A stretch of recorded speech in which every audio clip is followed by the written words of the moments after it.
still love you very, very much. Love. Yes. JJ offered her some money for a Christmas present. She gave us 20 on my super chat. Aw. Because I love yous. Do that. Thank you. Like I said, love you. But Love I you did too, brother. spoil. I did spoil myself. What'd you get? Right. I'm gonna turn my. Hey, Jeff, how you doing, brother? I got all my hair stuff, all my hair products, because it's not cheap. Are you tinted back into your naturally pink hair or no? Yeah, I've got my hair dyed last week, but I was running out of like my shampoo. Okay. My leave-in treatments and everything else, because it's over $100 to get it all. Oh, I'm sure. Hey, Jeff. Jeff is one of the first persons in here. I was actually chatting with him for a while I was checking out the weather stuff, trying to figure out a good topic. But since we're going through a literal blizzard here, yeah, I think that's a good thing to talk about right now. It's relevant. And when did Carrot Top come up on the panel? Carrot Top? What the heck? Well, it ain't me, because my hair's pink. My nephew keeps calling me a stop sign. Thanks, mate. Thanks. But he ain't talking to me. I don't think. Hi, Cliff. Cliff, get your butt up here. How you doing, J2? I'm doing totally stinking awesome. How you doing? I'm alive. That's all I'm going to say. Looks red. I know it looks red. It annoys me because my hair is actually pinky purple. But Lavender? when I go up on people's... it's magenta. Hey, magenta's a good name, by the way. But every time I go up on someone's panel, especially when I first get it done, it looks like I've got fiery red hair.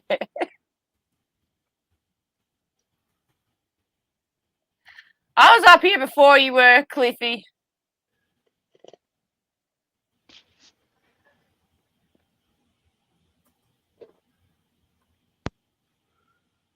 Mauve?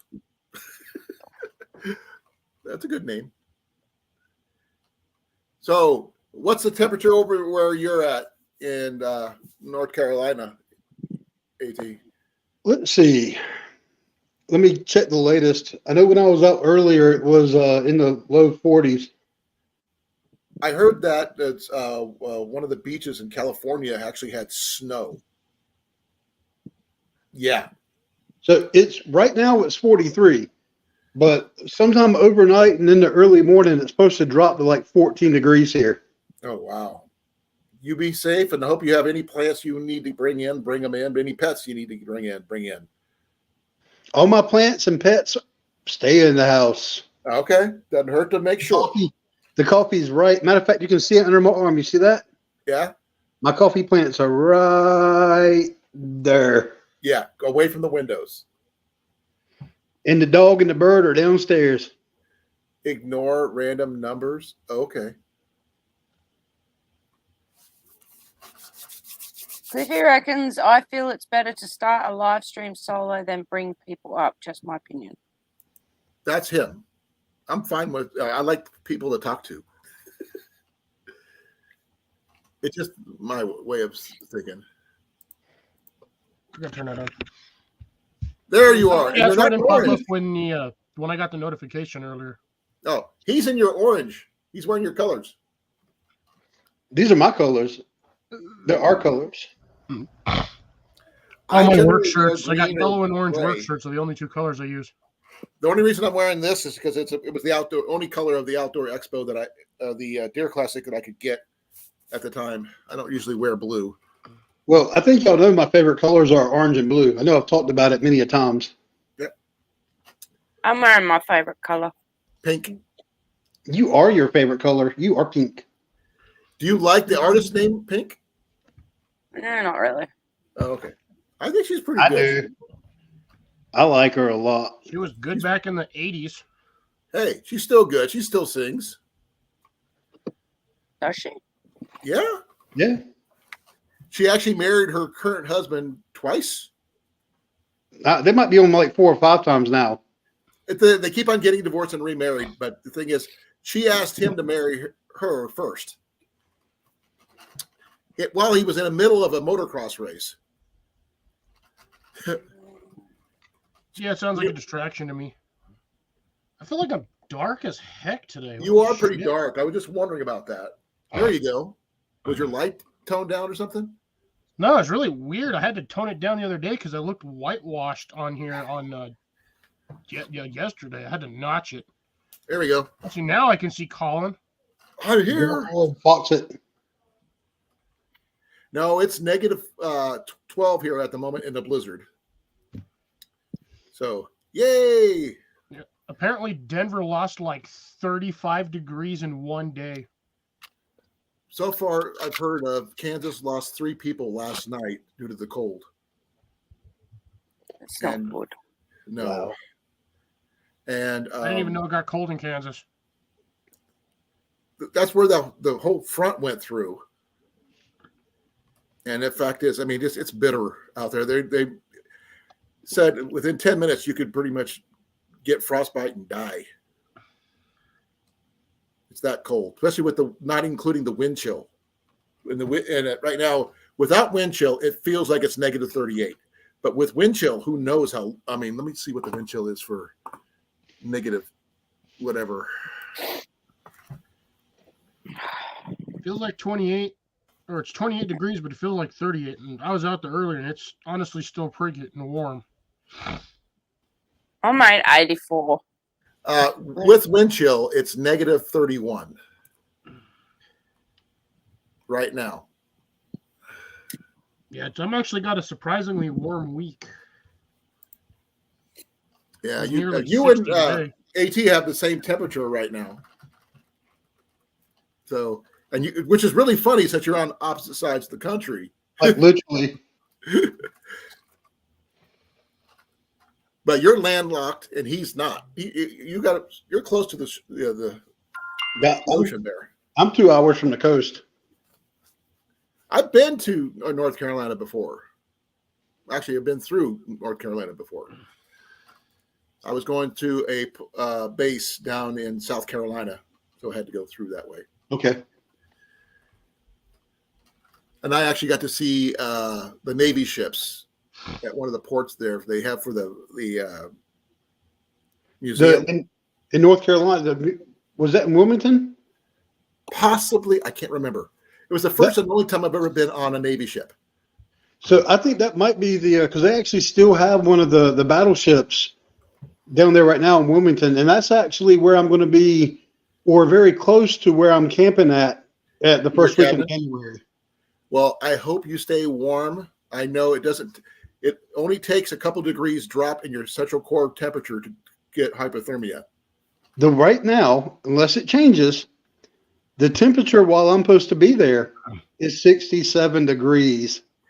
But it doesn't matter. Like I said, it doesn't take much of a core temperature drop to get hypothermia. And if you're in hypothermia, you could die. Ooh. 67 degrees, that's shorts weather. It doesn't matter. It's your core temperature you have to worry about. I'm not worried about that. It drops dude. 40 degrees like in 20 minutes. You should be fine. No, I mean if you get if you get wet and the wind blows, your core temperature could drop just a couple of degrees. And 65 degrees? Even in 65-degree weather. It's weird, but that's the way the body I'm works. swimming. Right, that's what I'm talking about. I used to swim in a 45-degree pool. I was talking to Deb the other day, and she saw somebody walking around on Tuesday in shorts and Crocs. Here, Whoa. Wait a minute. So, Jeff, are you in Newport News?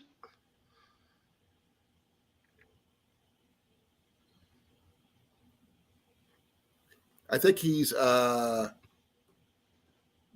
not sure if he's Indiana or Pennsylvania. He's in Pennsylvania. He's in Pennsylvania. Okay. I saw him say Newport News. Be right back. I was about to say that's where you guys know Dave Collier. Who? Dave Collier Camping.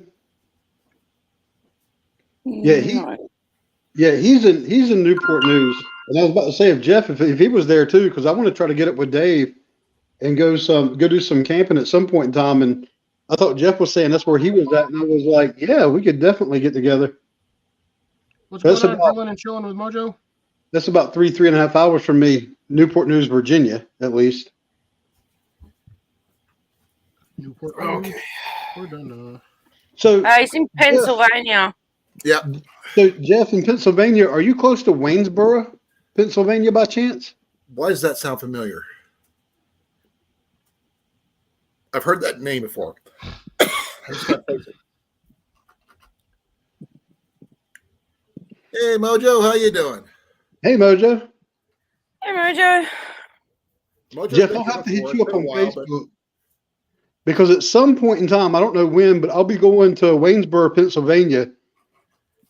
Excuse me, at some point in time. what's So when I'm heading that way, I'll try to figure out there's a possible to meet up, say hey, even if it's to grab a coffee or something while I'm up that way, north of Pittsburgh. And to see, I have no idea where Waynesburg actually is. I'm actually going. So that's the place where Hilltop Pat's Coffee Company is based out of. I've heard of her. You talked about that before. I've listened to that. So they're out of. If they're giving sample packs, let me have some.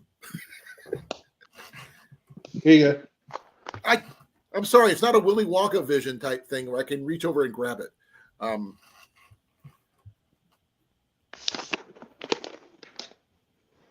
He's 45 minutes from Pittsburgh. Oh, that's not. I mean, if I'm already going up that way, I'm just saying I wouldn't mind driving an extra 45 minutes to say hey and grab a coffee. But I have no idea when it's going to happen. But I'll hit you up on Facebook when I'm going that way and see if it's something you're up for, if it's convenient or whatnot. Oh, by the way, Jeff is also a really good archer. So you can get some tips and tricks from him. So, and he's actually got a really good backdrop that he built that's portable. It's got wheels and everything. It's really nice. That's cool. A wheelie. Ah, ha, ha, ha, Cliff. You still need to put a target up in your yard. I got lots of targets. They just keep trying to fly away when I shoot at them. Non-alive targets. Because right now, until you get your accuracy up, it's a no-go situation for you.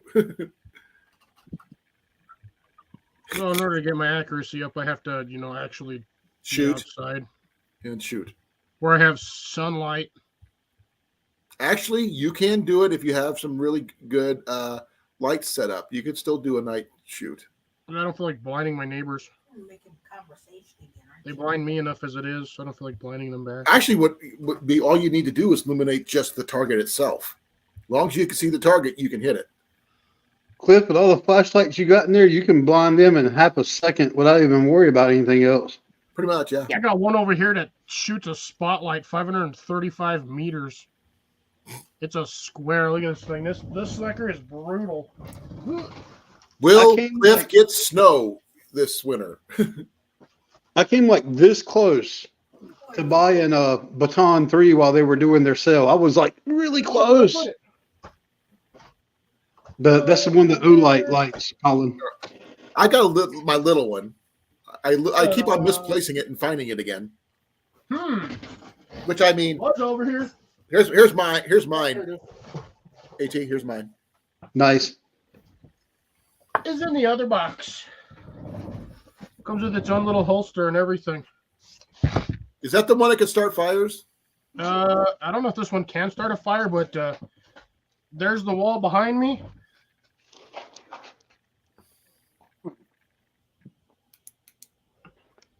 Here's the wall behind me. Yeah, but I don't have a torch. Look at that spotlight, though. That thing is just straight up square. That's awesome. But Cliff, I was like that close from buying one of the Baton 3s that they've got. Yeah, those things are nice, but they're expensive AF. Well, they had it like $30 off during their sale. So I could have gotten the premium one for like, I think it was like 69 maybe or 65.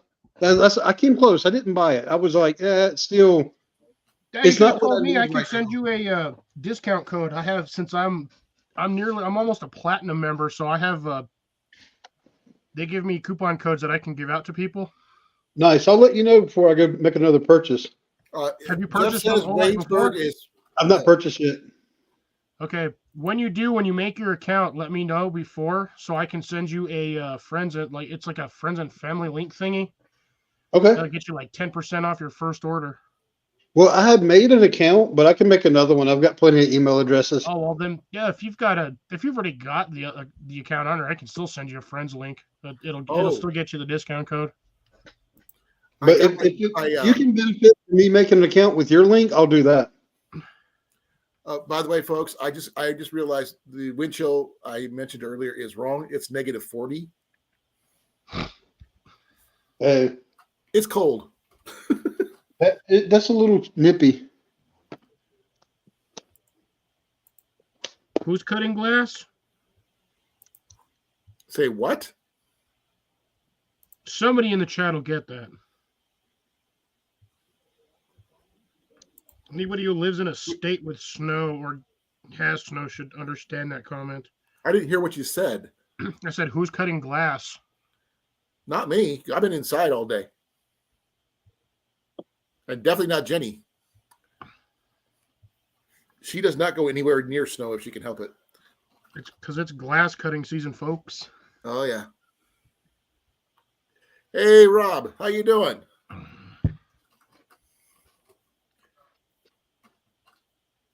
Hi, Rob. Oh, I thought I turned it off. Rob's in Des Moines, so yeah.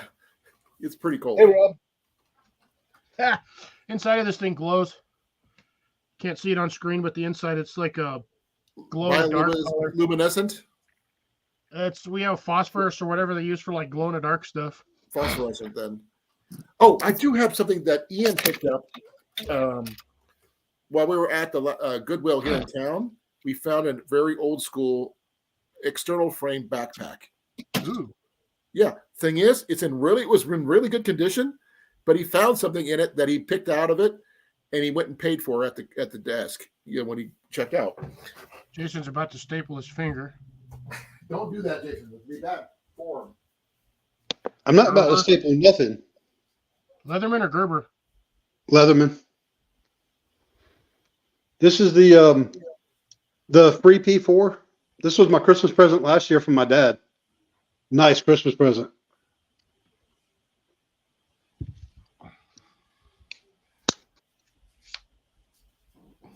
I was actually using the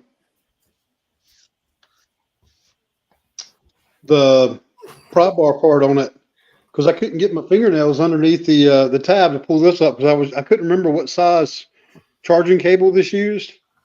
Micro USB? Yeah, it's a micro. So this is one of those little Rovivon lights. Oh, the road lights? I can't see it. It's too blurry. It's not Hey, gonna let me do focus this. Hold on. Viola. Let me do this. I don't know if it's going to show up. Keep on coming. Keep on coming. Keep on It's coming. not focusing on it. It's not focusing. It's focusing on you. Yep. Because I'm sexy. You're dead sexy. I'm dead sexy. Okay. I see your tiny flashlight, and I'll up you one. That's the best he can do. But here's what the bag it came in, and it's one of those emergency blankets. Nice. The fact is, I mean, it has not been out of the bag. This is the bag it came in. I don't want to take it out because it's not mine. But we actually have an emergency blanket here now. Hey, Bruno. Woo. Oh, he's Wow. up Gary. That's cold, Mike. Yeah, it is freakingly cold. We only had 2 people who were able to make it to the warehouse this morning. And they happen to live down the street from the warehouse. We have roads are high, the interstate is closed. So we're trying to keep warm here. So what if you had to go into back where you're in Denver when you used to live there, what would you keep as a winter survival kit in your car? Snow shovel, What else? chains. Flares. Okay, I've I'd used say a wool chains blanket before. minimum, but you're gonna need heavy duty socks and at least a pair of boots. Okay, gloves. Definitely gloves and a hat Yeah, standard leather gloves usually work fairly well. to a point.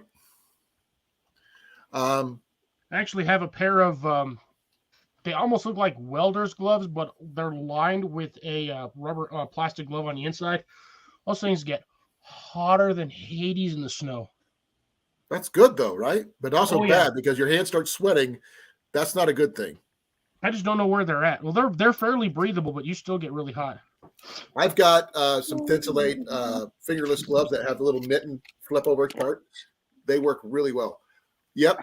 I carry fatwood and ferro rods with me anywhere I go anyway, Rob. It's just matter of, it's in my backpack. It goes with me. I also have my stove, my coffee, extra water. Only thing I don't have is food. And in the van, we have sleeping bags. We have the Heat Buddy in there with extra propane and stuff like that as a backup. And AT, just Yeah. because you brought out your little tiny flashlight, Oh Nah. my gosh. Really? So Oh, tiny. this is literally the smallest flashlight Olight makes, and this thing's actually fairly bright. That don't surprise me one bit. How much heat does it put out? None. Because I noticed the one that I got from you. I was using it looking for Ninja. Oh, it'll get warm after a while. It got pretty warm. You need to wear it as a necklace, Battery. Cliff. For this Here, thing. hold on, let me blow you up here on this one. Look at how tiny that thing is. You should wear that one as a necklace. That's a battery. That's the battery. Could you wear it this as a thing necklace or look how earrings? tiny this thing is. That's just slightly bigger than a 9mm. Yeah, that's pretty cute. Andy This would was wear it as a like necklace. I can random guarantee it. freebie they sent me for buying stuff. I was just like, the battery itself's like $12, which sucks. For a Right. tiny battery. But yeah, it's just funny. How small's the battery, Cliff? Huh? How small's the battery? Like uber small.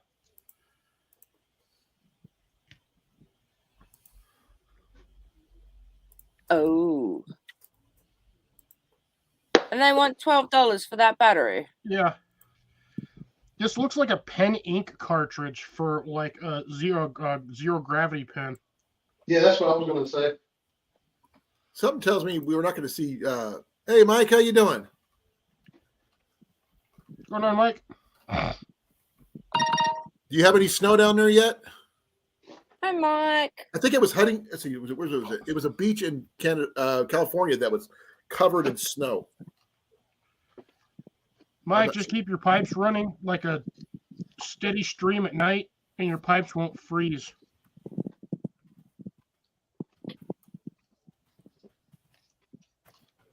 So keep a line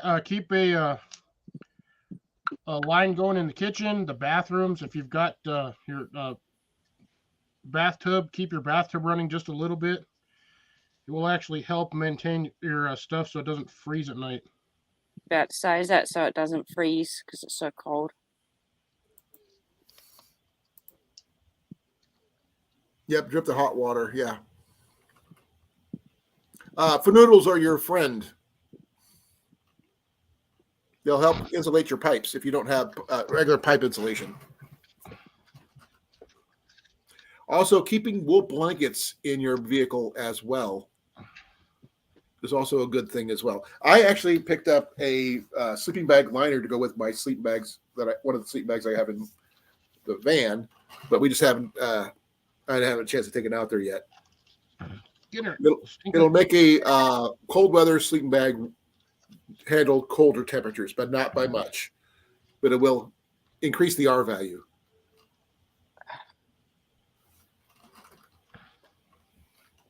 And the one thing that may sound weird keeping in your vehicle is water. Yeah, except for water tends to freeze when it's cold outside. Well, the thing is, when you get cold and everything like that, dehydration is a thing. It happens in the wintertime because the weather can suck the moisture out of you. If it's cold. Well, it definitely will. It'll do it even worse on a windy day. Yep. I don't have any thermal socks, but I have been looking at them. I got like 4 pairs of wool socks. I have a pair of shield socks, but that's about, there's not much to those. Jenny's got a couple really thick wool socks. Mike, he's going to cover the outdoor faucet with an oven mitt. I've actually seen people wrap it in a T-shirt and duct tape, and that works too, to a point. But I also have my hand warmers and other things. There's many ways of trying to keep warm and stuff like that, like the folding lanterns that Ian got. Having some of those going, you can either use it if you use it with candles. It's self-enclosed. It'll heat up the brass outside. As long as you got it hanging and don't touch it, it should provide some warmth. But unless you have your windows blocked off, you're going to lose a lot of heat if you get stuck in the snow, one way or another. Oh, Mike, the grass down there in Florida, once it warms up, that stuff will come right back. It won't even slow it down. Yeah. Don't worry about the alligators either. They'll survive. Actually, in Florida, the worst thing they got to worry about is the iguanas falling out of the trees, and I am not joking on this. No, we already talked about this the other day, but yeah. The thing is, if you want to gather up the iguanas for a feast, you'll have a way to do it. And hey, Mike. So if there's a feast for iguanas, would that technically be iguanodon?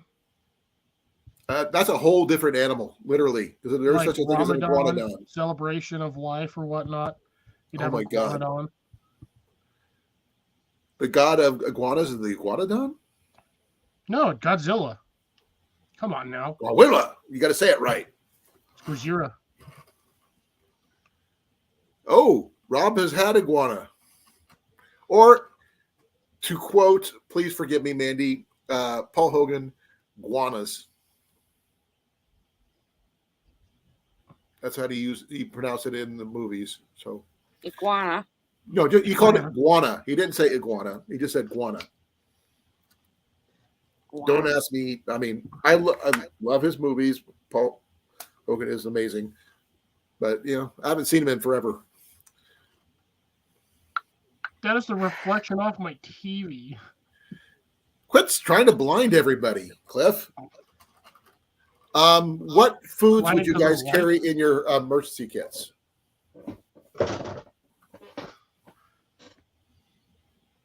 Wait, what now? What would you keep in your emergency kits? And I've only have a few people in my poll so far, 8 votes. I voted no because I technically don't have a winter. Oh, I have whatever's in my biking bag, which is a sleeping bag, a pillow, and I usually have a windbreaker and some water. I always got water with me anyway, and my water. That would technically be a yes. Yeah, but I didn't start necessarily doing it for winter. I just keep that in there all the time in general. Well, the thing is, most of those items you would use in a winter cold situation anyway. I just have the sleeping bag in there just in case I have to pull off the side of the road somewhere and just hunker down in a sleeping bag. Well, your new vehicle, your new truck, you don't have a topper yet, right? Nope. That's on the agenda. It's on the agenda, but I just can't drop the $5,000 for one right now. Look at Facebook Marketplace. I don't have Facebook. Why does people keep telling me about Facebook? I keep telling people I don't have Facebook, and I'm never going to get it. You don't have to be a member of Facebook to use Facebook, especially the Marketplace. I don't trust Facebook anyway. Well, there's Craigslist, and there's a couple other places you can check that would happen. I don't even trust eBay. Don't keep free truck. I can understand that, Rob. Not even MREs or anything like that? Facebook is still around, Mike.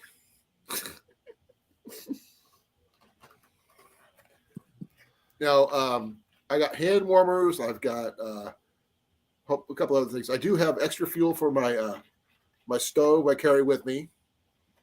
Only thing I don't carry with me in there is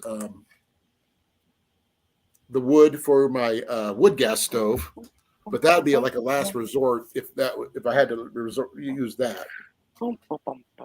Now, for me, I typically always have my coffee kit with me when I go out, and I keep food in there. But a lot of times it's more snacky type stuff, but it will definitely work in a situation to get by. It's usually like granola bars, street waffles. I have have like packet tuna. Say what? High calorie, high energy stuff.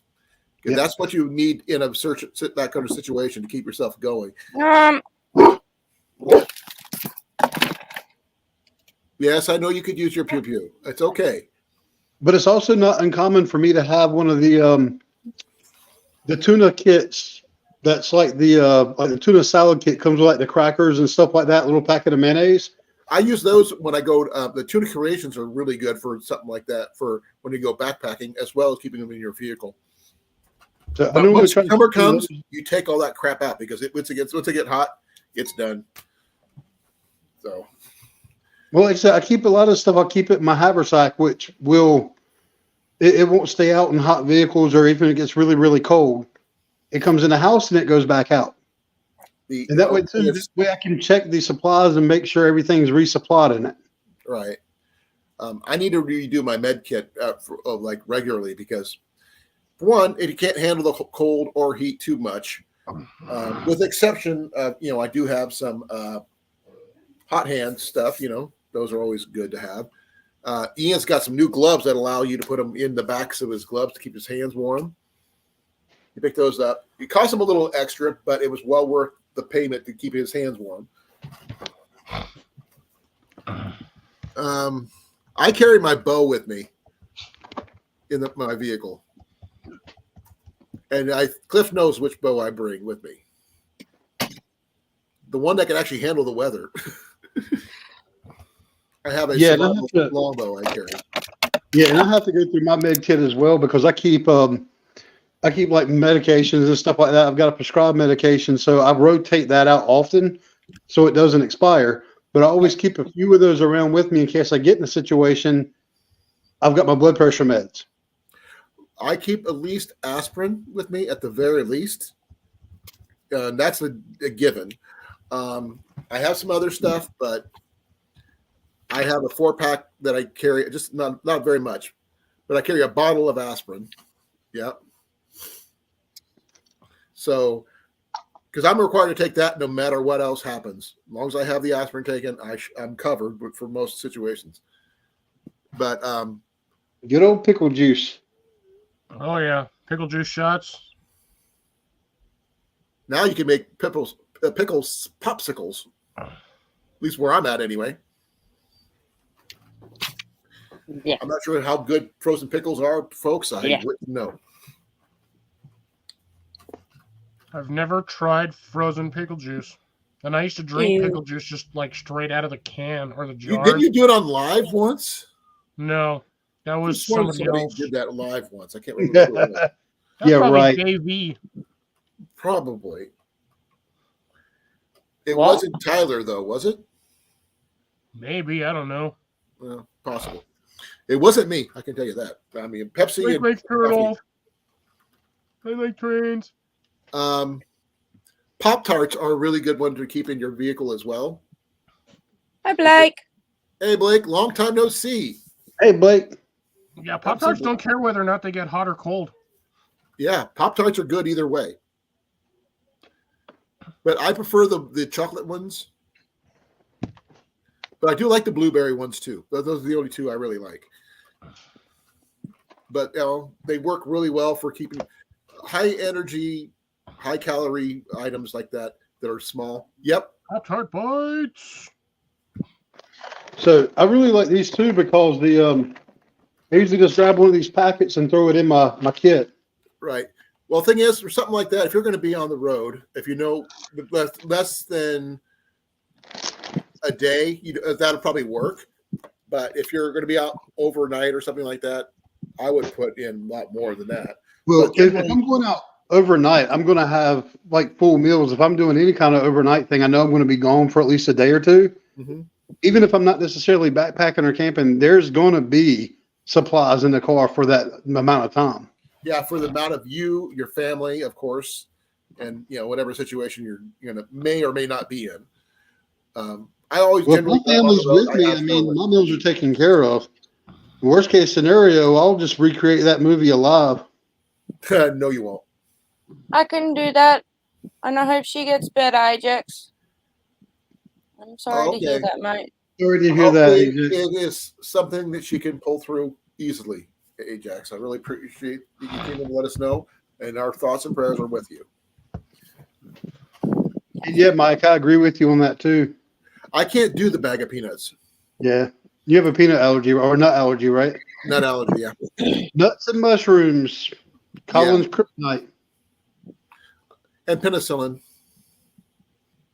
It kind of goes with mushrooms because it's a fungus. So just give him if you really want to get rid of him, just give him a moldy nut and a mushroom mixed together and dip it in penicillin, right? lickety split. Remember, folks, you heard it tonight. Colin is not a fun guy. But I actually, nuts. Here's the thing. You haven't seen this yet, though. My dad, do you like morel mushrooms? I've never had them. Okay, they are prevalent here in Iowa. And my dad and my uncle, before they passed away, found morels a foot tall. I've got picture proof, and I've showed Cliff. Cliff can verify. Big old morels. And these things go for $20 a pound, easy. And these were really heavy. One out, that's like 2 pounds just on its own. Yeah, you can make some serious money doing that. I used to before when I was younger, I used to go out with my dad, but I had to wear gloves because I couldn't touch them because I was afraid I'd touch them and touch my face or something, and that'd be a bad thing. But I've heard of chanterelles. I don't know much about them. It's just like the same. Like morels. It's like chaga. Chaga might be around here, but I can't use it any way, shape, or form. Why? Well, it is a mushroom for one, and two, you could either eat it. It's also supposed to be good for tinder. Right? I'd be a little afraid for using it for tinder because of the smoke getting in my lungs. For something like that, that would be bad. But I mean, that's one. I mean, I'm missing out on a lot of opportunities that I could use, but it really sucks. There's nothing I can really do about it. But Ollie, are you guys getting a cold front coming in or what? Oh, we got a cold front. Hi, Molly. Hey, Molly. I mean, Jason's not too far. Yeah, we're in the blizzard.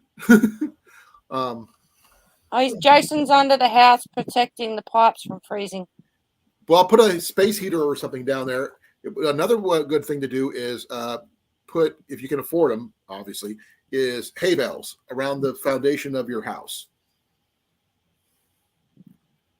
When we lived out in, let's see, before I met Jenny, obviously, I was living in a farmhouse, and we had to do that to help keep the house warm. Back when Ian was just a baby. Yeah, that's what Devil Dog was doing yesterday to prepare for today. I don't know if Devil Dog or not, but he went and picked up hay bales to put around the house to help keep it insulated. Yep, hay bales do a wonder for. I mean, I've seen people use the big round bales. I've seen people use the big square bales, and even the smaller bales, because what they had. But yeah, heat tape will work to a point. Yeah, I know there's snow a lot of places that there normally isn't. I've got 3-inch foam around the whole base of the house over here, so I ain't even worried about freezing. Yeah, your dad designed the house really well, though. Yeah, it's also basically a solar powered house. The walls get super hot and they just radiate heat all night long. Right. Yeah, hay bales are our thing, Mike. Oh, he brought heat tape. I said that already. Oh. I'm sorry, Mandy. No, I mean, I've lived in houses that were that had fireplaces, to help try to keep you warm. And people forget in cold weather, unless you're using the fireplace all the time, keep your flue closed because the backflow from the air going across the top of your chimney will suck the heat right out of your house. Oh, yeah, it will. So it's in the wintertime, it's always good to keep a small fire going at the very least to keep the heat in. Okay. Well, tell him to be careful, Molly, please. I was wondering why it was taking him so long to come up, because usually he's here. And hey, Molly. Take care, Ajax. Be well, Ajax, and Ajax. our prayers go with you for your aunt. Merry Christmas, Hey, Ajax. Merry Christmas, brother. Be safe. Where's Ajax from again? Michigan. Well, he's down in wasn't he down in Florida? He was down in Florida, I think, visiting. He currently lives in Michigan, and he was looking at relocating to Mississippi. Yep. I was stationed in Biloxi for a while. Interesting place. It's where I learned to love biscuits and gravy. I love biscuits and gravy. Jenny makes an awesome biscuits and gravy. We actually have It's got to be a fat guy thing. We actually have a mix that we can get from Walmart. It's from Morrison's. It's a peppered gravy mix. Just had hot water. It is very good. Easy to make. Tom. Hey, Tom. Long time no see, brother. Thank you for Tom. coming. Merry Christmas, to you as Tom. well. We are going through a blizzard here in Iowa. We're kind of been snowed in all day. Looks like we might, if the things keep up, we're going to be the same way tomorrow. And it's going to be sucky on the paycheck, but nothing I can do about it. Man, see here, I was enjoying a nice almost 60-degree day, no clouds, no wind. I was just outside doing yard work. Bite me, Cliff. Playing with my bees. Yeah, I can't say that. I can't say that today because, like I said, it was in the 40s. It wasn't as cold as y'all have, but I had to go to my parents' house, and I was lucky on the way there because as soon as we pulled up, it started raining. Oh. On the way back, so I purposely waited because they said it was supposed to end somewhere between like 12 and 2. And it really started tapering off around between 2 and 3. And I left their house at 3:30. But I stopped by, a good friend of mine has a shop close to their house. And I've not seen them probably since this time last year. So I stopped in and talked to him for a little bit. Then I hit the road. And about halfway home, it started coming down again. Oh. You be careful on wet roads like that. That could be a hazard. Yeah, it definitely was. One of the things they talked about, flash freezing from rain can go from wet pavement to black ice or ice in like that. And that could be very hazardous and deadly. So please be safe. I know how to drive on all those weather conditions. Well, they talked about flash freezing. I mean, which brought up the movie Day After Tomorrow, which is what you're a fan too. I know. For winter survival techniques, that movie actually had some good ones. They had some very accurate ones in there. Yep. Dennis Quaid, good actor, one of my favorites.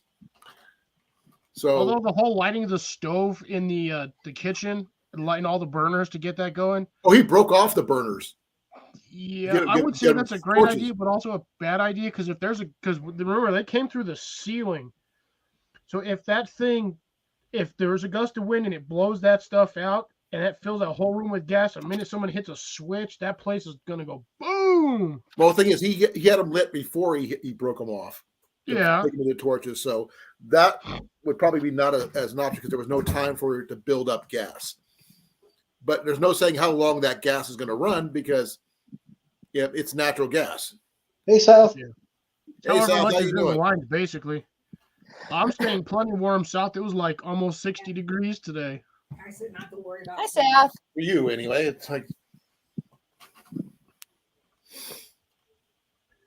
I've got stuff. I've got I should all I got to text do in the Billy. wintertime if it's really cold. I got long sleeve shirt I can put on that's actually fairly warm. If I can find it, I have a sweatshirt and a windbreaker. That's literally all I will need to keep me warm. I don't even need to put on thick pants. I can put on a pair of wool socks and throw on my normal work shoes and I'll be fine. But I did find my other 2 pairs of wool socks that I've been looking for like 4 or 5 months. Well, at least you found them. Yeah, surprisingly, they're in with my other pair of winter boots. Okay, what's the road conditions again? What they call In the actual boots. Yeah, they're in the box with the boots. Oh. Well, at least you found them. You'll be warm now. Yeah. I was like, I know I had like 4 pairs of wool socks, and I'm like, I can only find 2 pairs. I'm like, where the heck are the other pairs? And I was digging through boxes over here in front of my bed or the foot end, and yeah, I found them in the box with the shoes. Well, worst case scenario, just slice open your tauntaun and crawl in it like Han and Luke did to keep warm. Right? No, he's trying to keep Right. Luke warm. Jason's in a camo onesie. Oh, this I According to gotta Molly. see. I gotta see this. It's below freezing temperatures on our I gotta see Jason in a onesie.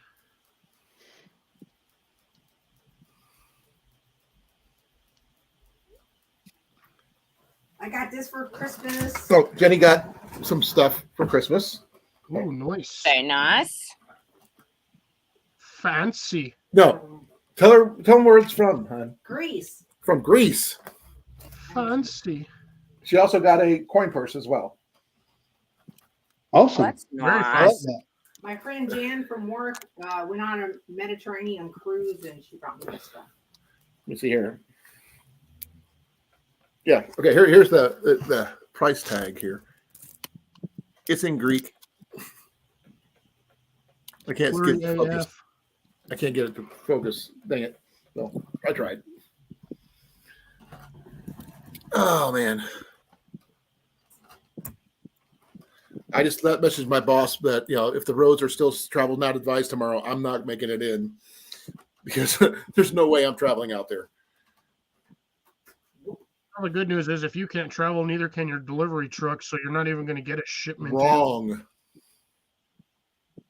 They're crazy. They actually had trucks show up today.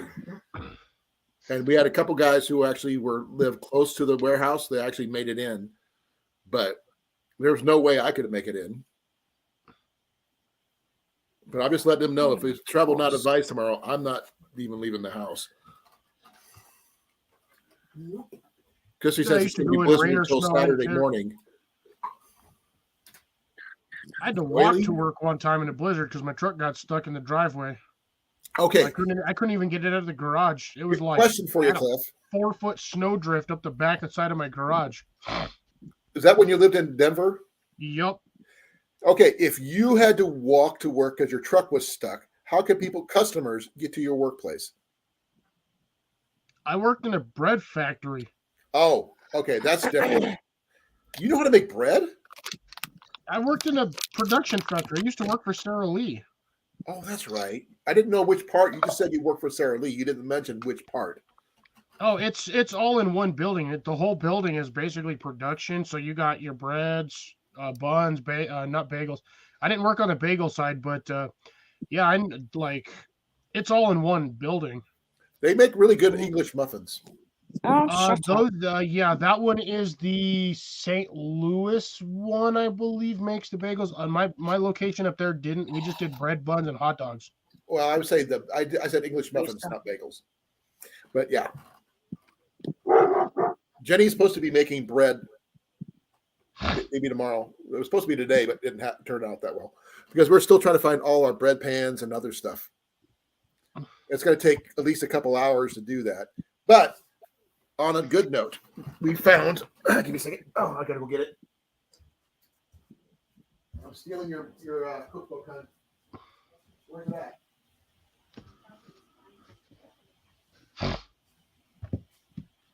No, it's not. Oh, dog is driving me nutty. Weird.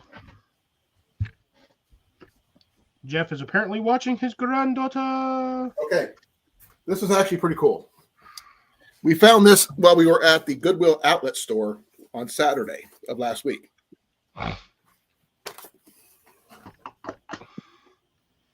Taste of the West. Ooh, Amish recipes for Sipes from the Amish. And what do Amish not use? Power. And we were looking at bread recipes and stuff like that. Ooh, it's cold as heck in Texas. Ooh, it's a heat wave compared to me. But here's one of the first recipes right there.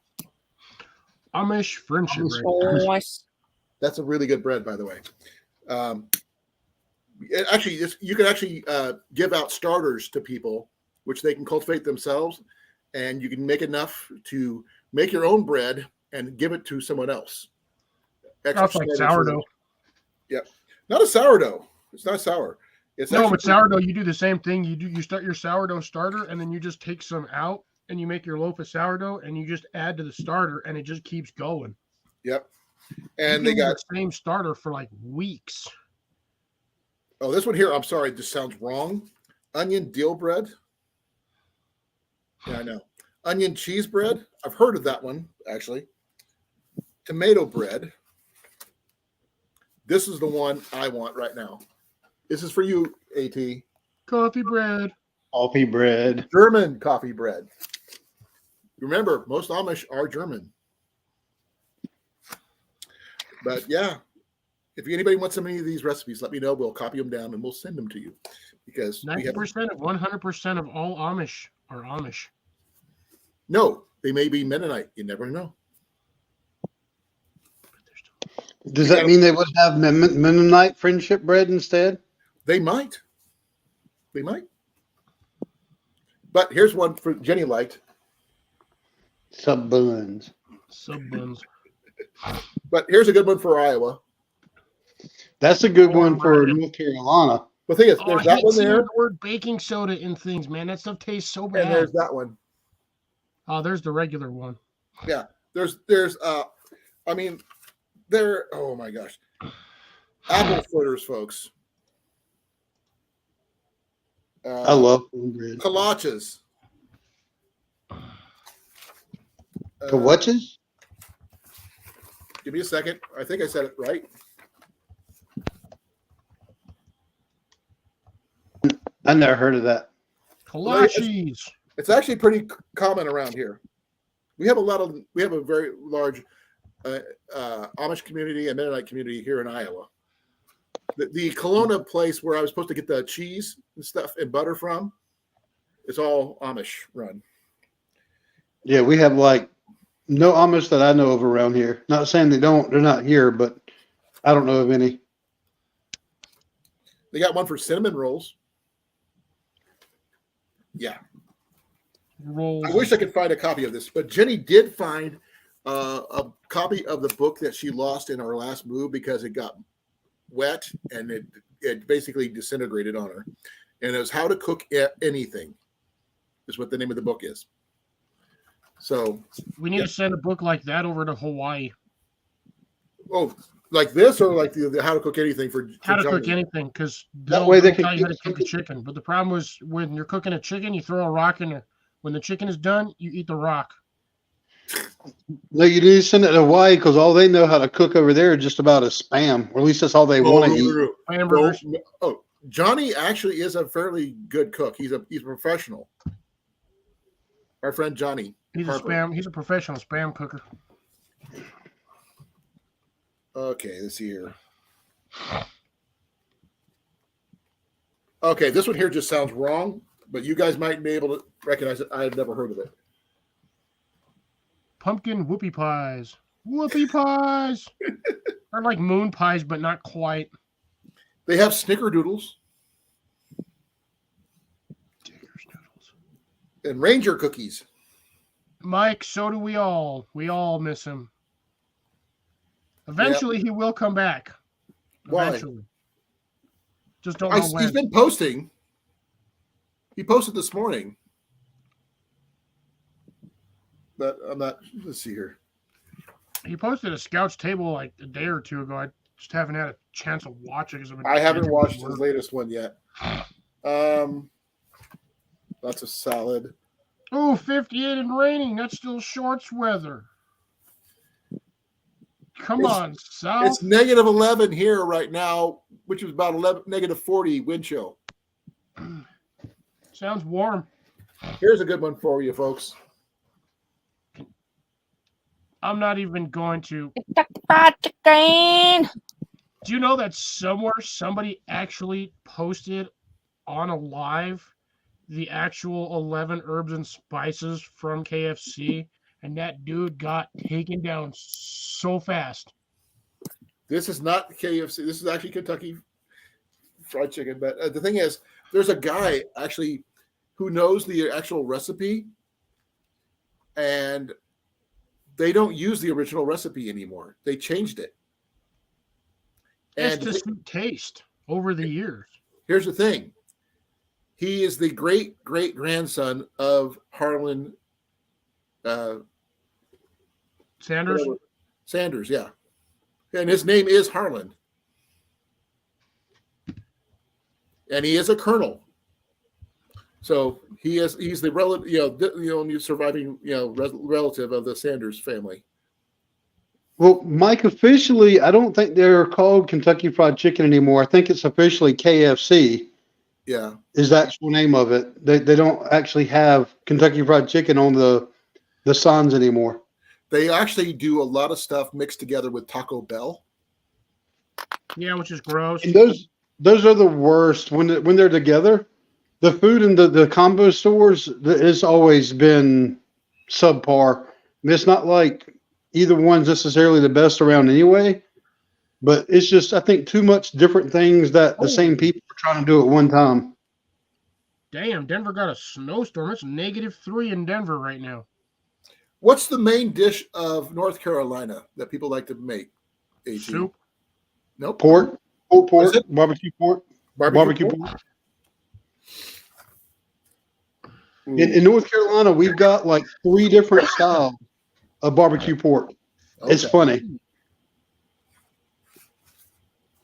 And I personally like all 3 of them, but it's a very debated thing in North Carolina about which barbecue pork it should be. Okay.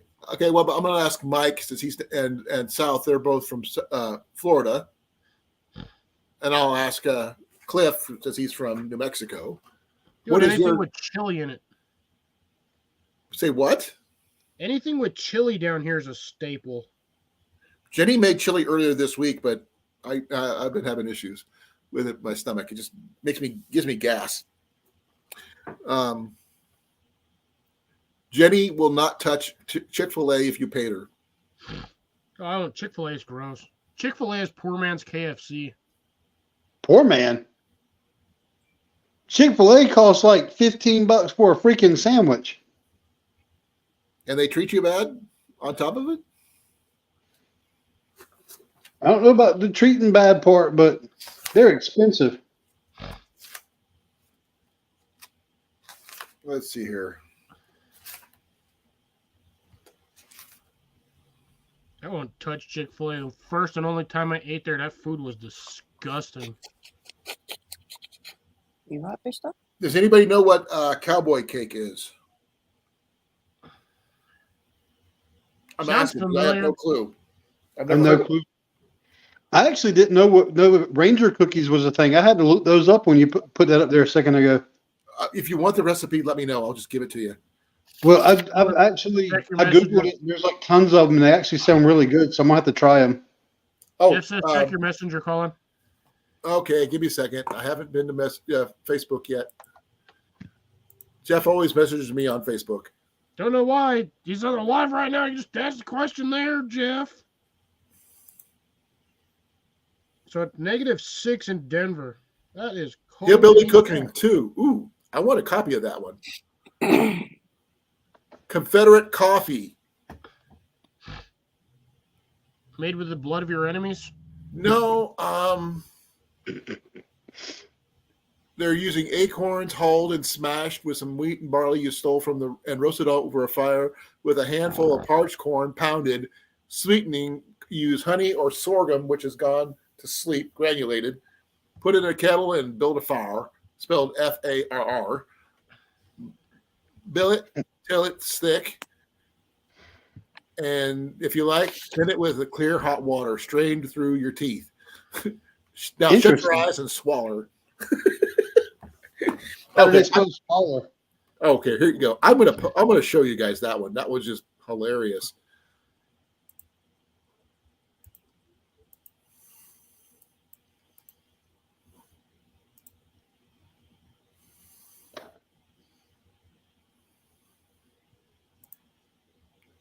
You tell me, guys.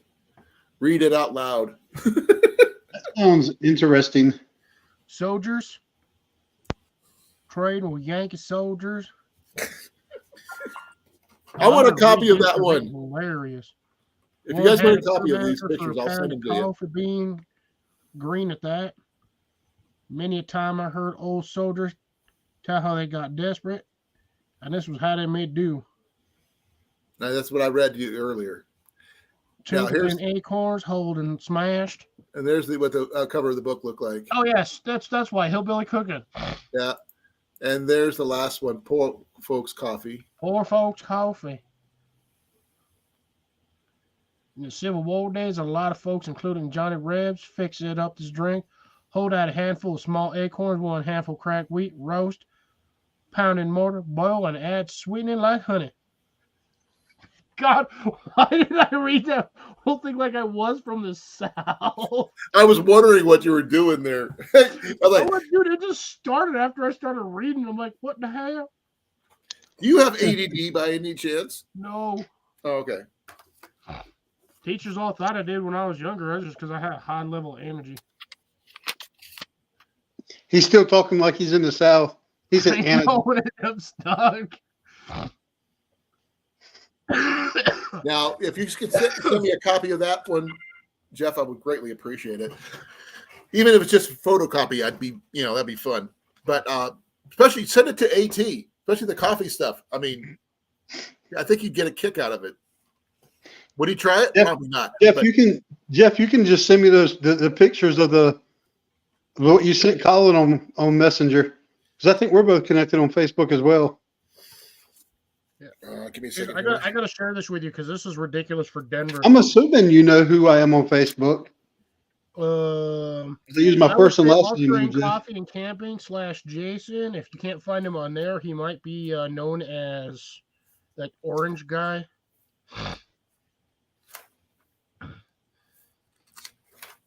Let's see. Technically South. I'm from the South, so I'm making fun of myself, but I'm also a redneck, so I have a legal right to do that. I'm in Iowa, born and bred. I'm in the Midwest. We don't have accents. We steal from everybody else. Like I said, I got to share this with you guys because this is ridiculous. So I'm looking at Denver's temperature because I heard about it the other day that they dropped like almost 40 degrees in one day.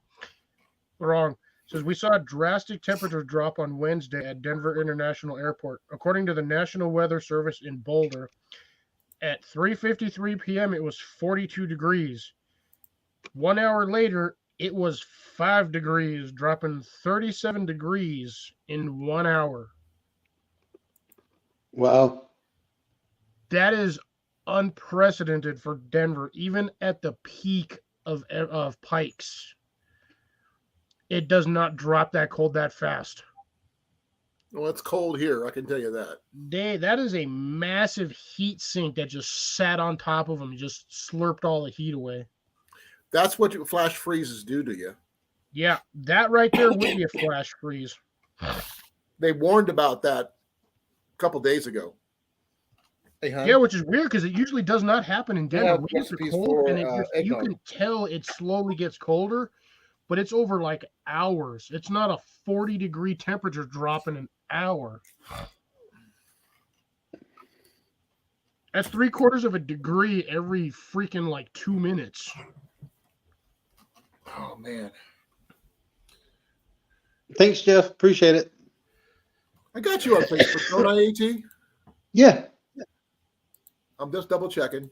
I'll be right back. I hope I don't barf. Yeah, Jeff sent me this stuff on Facebook. I got it now. No, I'm making sure I have you on Facebook. Yeah, we're up there. I'm looking. I don't see you. Yeah, let me hang on 1 second. I'll message you so you because on Facebook I don't go by the all terrain. It's my personal. I got you. I got you. Found you. Your boy looks just like you with hair. Well, it's really scary. He actually looks. I've got pictures of my dad when they were about the same age.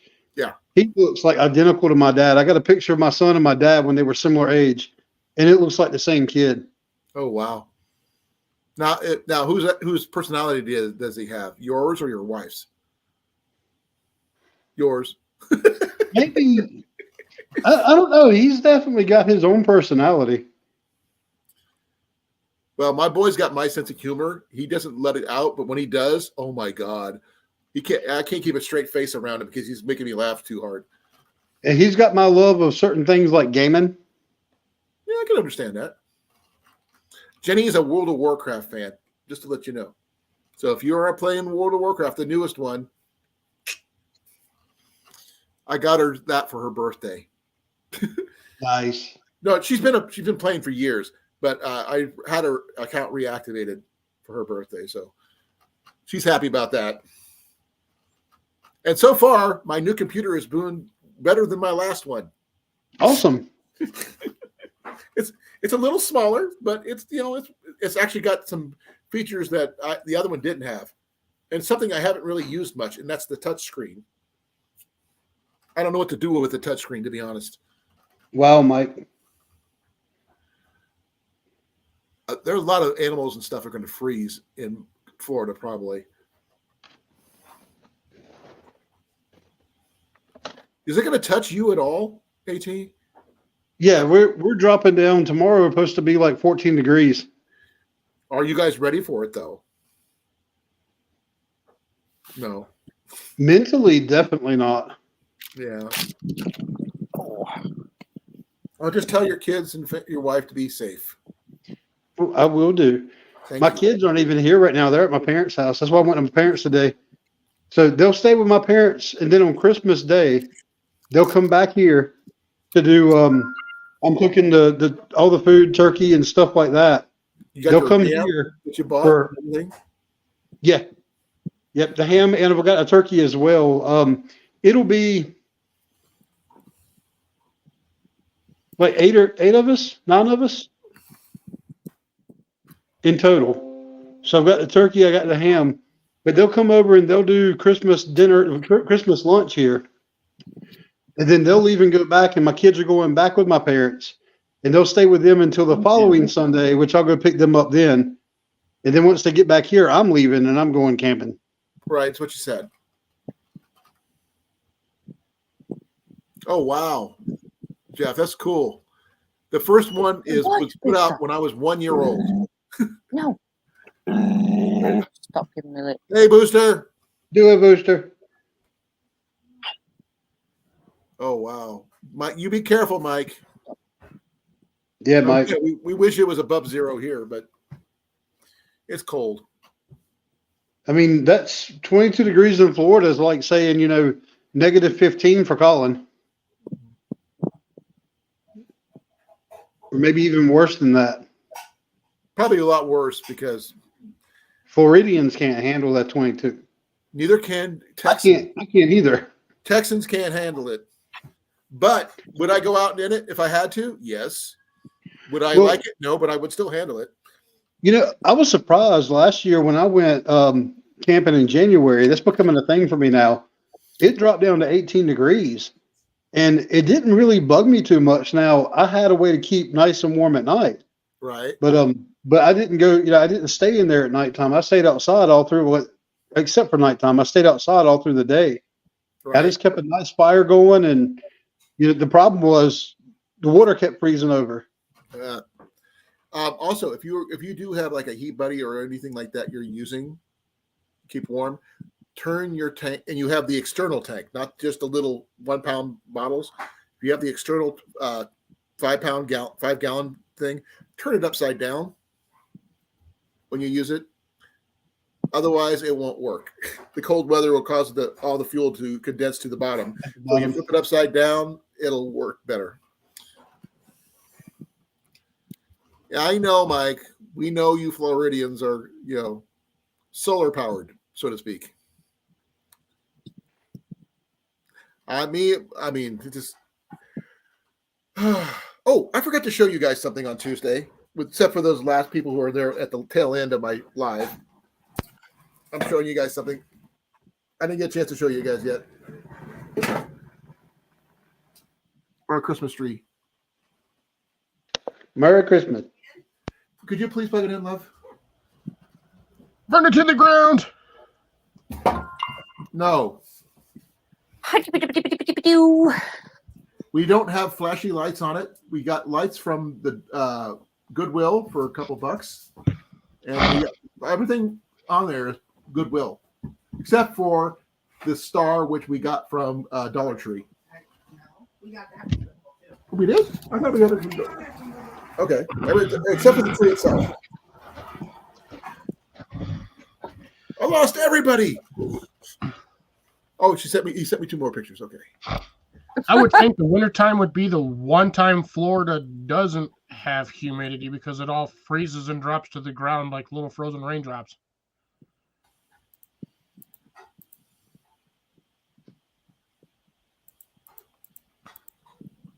Can you imagine if London went from whatever their temperature is to like 0 degrees in an hour? I don't think you'd be able to walk out there because the fog would freeze into a giant block. Did you not see day after tomorrow what happened to England? Yeah. They froze, flash froze. Yeah. But I'm talking like the standard London fog would freeze solid. Yeah, you would just be like, wham, walking into a solid chunk of ice. If you didn't freeze in the middle of it. True. Because, I mean, you could freeze, put ice crystals in your lungs, which would cause an embolism and could kill you. Oh, you'd be frozen to death. It wouldn't even matter. It'd be like getting sucked out into If you did survive it, I mean, if you did happen to get out into a warmer place, but before that happened, ice crystals would form in your lungs. Yeah, internal frostbite's not fun. Yeah, nobody in Florida has furnaces. They have electric heaters. We have gas, so we're a little better. I just wish we had a wood stove. I would love to have a wood stove in here, but we don't. Got one. I love wood stoves. We've got one in worst my case house. scenario, I'll use this to heat up with. That only helps you, not everybody else in your family. That's only going to help your guts, and then maybe the toilet when your ring of fire starts to kick in. Oh yeah. That's when you play Johnny Cash when that happens. Oh yeah. Now, there are heaters that you can put together using simple household materials. Cliff would have a lot of the ones I'm going to be mentioning. Is the terracotta flower pots. I only have 2. Well, the ones that you're not using at the moment, obviously. No, I only have 2. You only need 2. That and tea light candles or general emergency candles. There's a specific way to set up terracotta pots for tea light for making them into a stove or a furnace. And you need a terracotta base plate. You need 3 of the terracotta, they're like H-shaped little pegs for the planters. It's basically a pot support. You need like 3 of those. You need the appropriate size terracotta pot to fit in the bottom of the planter. Set that on top, actually, it's got to be the same diameter as the base plate. Set that upside down on top of it, and then you stack 2 more on top of that, 2 more smaller sizes, and the top of that thing will get to like 400 degrees just with like a couple of tea lights.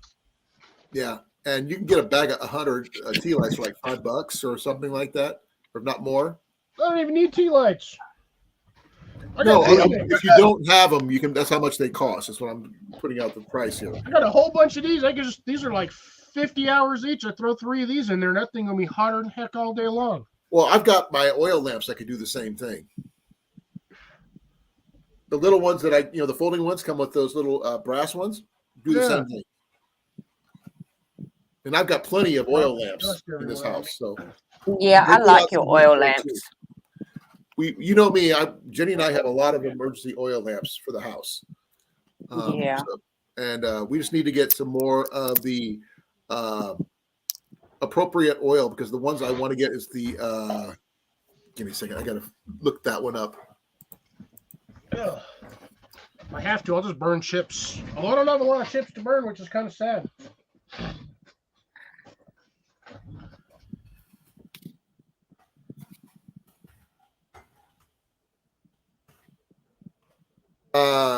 Ultra Pure is a really good one. It doesn't do soot or anything. Yeah, that's similar to what I have. I actually need to go buy me another 2 bottles. Me too. We have enough of our lamps that we have. I would like to pick up some of those pillar emergency candles, the 32-hour ones, because those things work well for cooking. You can use them for other things as well. But I can pick up a box of those. I think I got.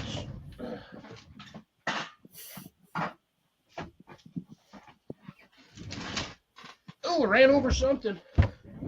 Rock. Be right back. Jenny's cooking something because I could smell something cooking. Where's my candle? I'm missing one. What are you cooking, huh? I got these things. They're the votive candles. Oh, I Nice. got a box of these. They were like $8 or $10 a box. There's like 50 of them in a box. 36 in a box. Yeah, 36. So what? 2-inch candles, 1.25 inches. Where's my ruler get at? back, Mac. Jenny is making corned beef hash right now. I want some. With Inch and she's already added. 3/4. It smells amazing, by the way. Colin? You want some of these things? I've seen the smaller ones, but the ones I've seen were the tall ones, about so big, Oh yeah. about that big around. Oh, the actual emergency candles. Yeah, those things last a long time. You can use them for cooking. You can use them for heating. There's a lot of things you can do with them. But I like the hurricane lamps because, one, they put out a good amount of light. The frosted lenses are better than the clear. And the fact is they also put out a bit of heat as well. So in this kind of situation, that's a good thing to help supplement your heater and stuff. Because right now it's getting cold enough where I could feel the cold coming through from the windows. And they're insulated windows. Well, send some my way, Colin, because I'm starting to cook. Well, Jenny is actually cooking, and I'm sorry you guys can't smell it because it's amazing. So speaking of cooking, myself in this weather. so Colin, earlier you were asking a question about what we keep for food in our winter survival kits and trucks. Right. But I'm not sure if I ever heard you say what you particular things that you do or use. Well, one of the things I would bring, anything that would require not cooking would be a bonus, with the exception of anything. The only thing I would probably heat up would probably be liquids, because you're unlimited fuel generally. Because I bring an alcohol stove generally with me, and it's not affected by the cold as some of the little tank, the little heaters like meter stoves. Yeah, like the little stoves like you got, Cliff. The little ones with the canisters and stuff. Yeah. I don't like using those if I can help it. But I also have a twig stove, a gasifier stove. Yeah, those things. But the thing is, I don't like having to deal with the canisters when they're empty, that kind of thing. Because Use them as target practice. I don't want things to explode. They don't explode when they're empty. Well, and also what you can do when they're empty, like JetBall's made a little thing you just screw on the top that makes sure it's empty. You push it down and it actually pops a little hole in it. Okay. And, you have to check with your recycling company. If they'll accept do. it or not. So if your recycling company will accept the product once it's punched in, you can just put it in recycling. But you still need to check with them to make sure they'll take it. Right. Well, But it'll tell you on the bottom of the canister whether or not it's recyclable.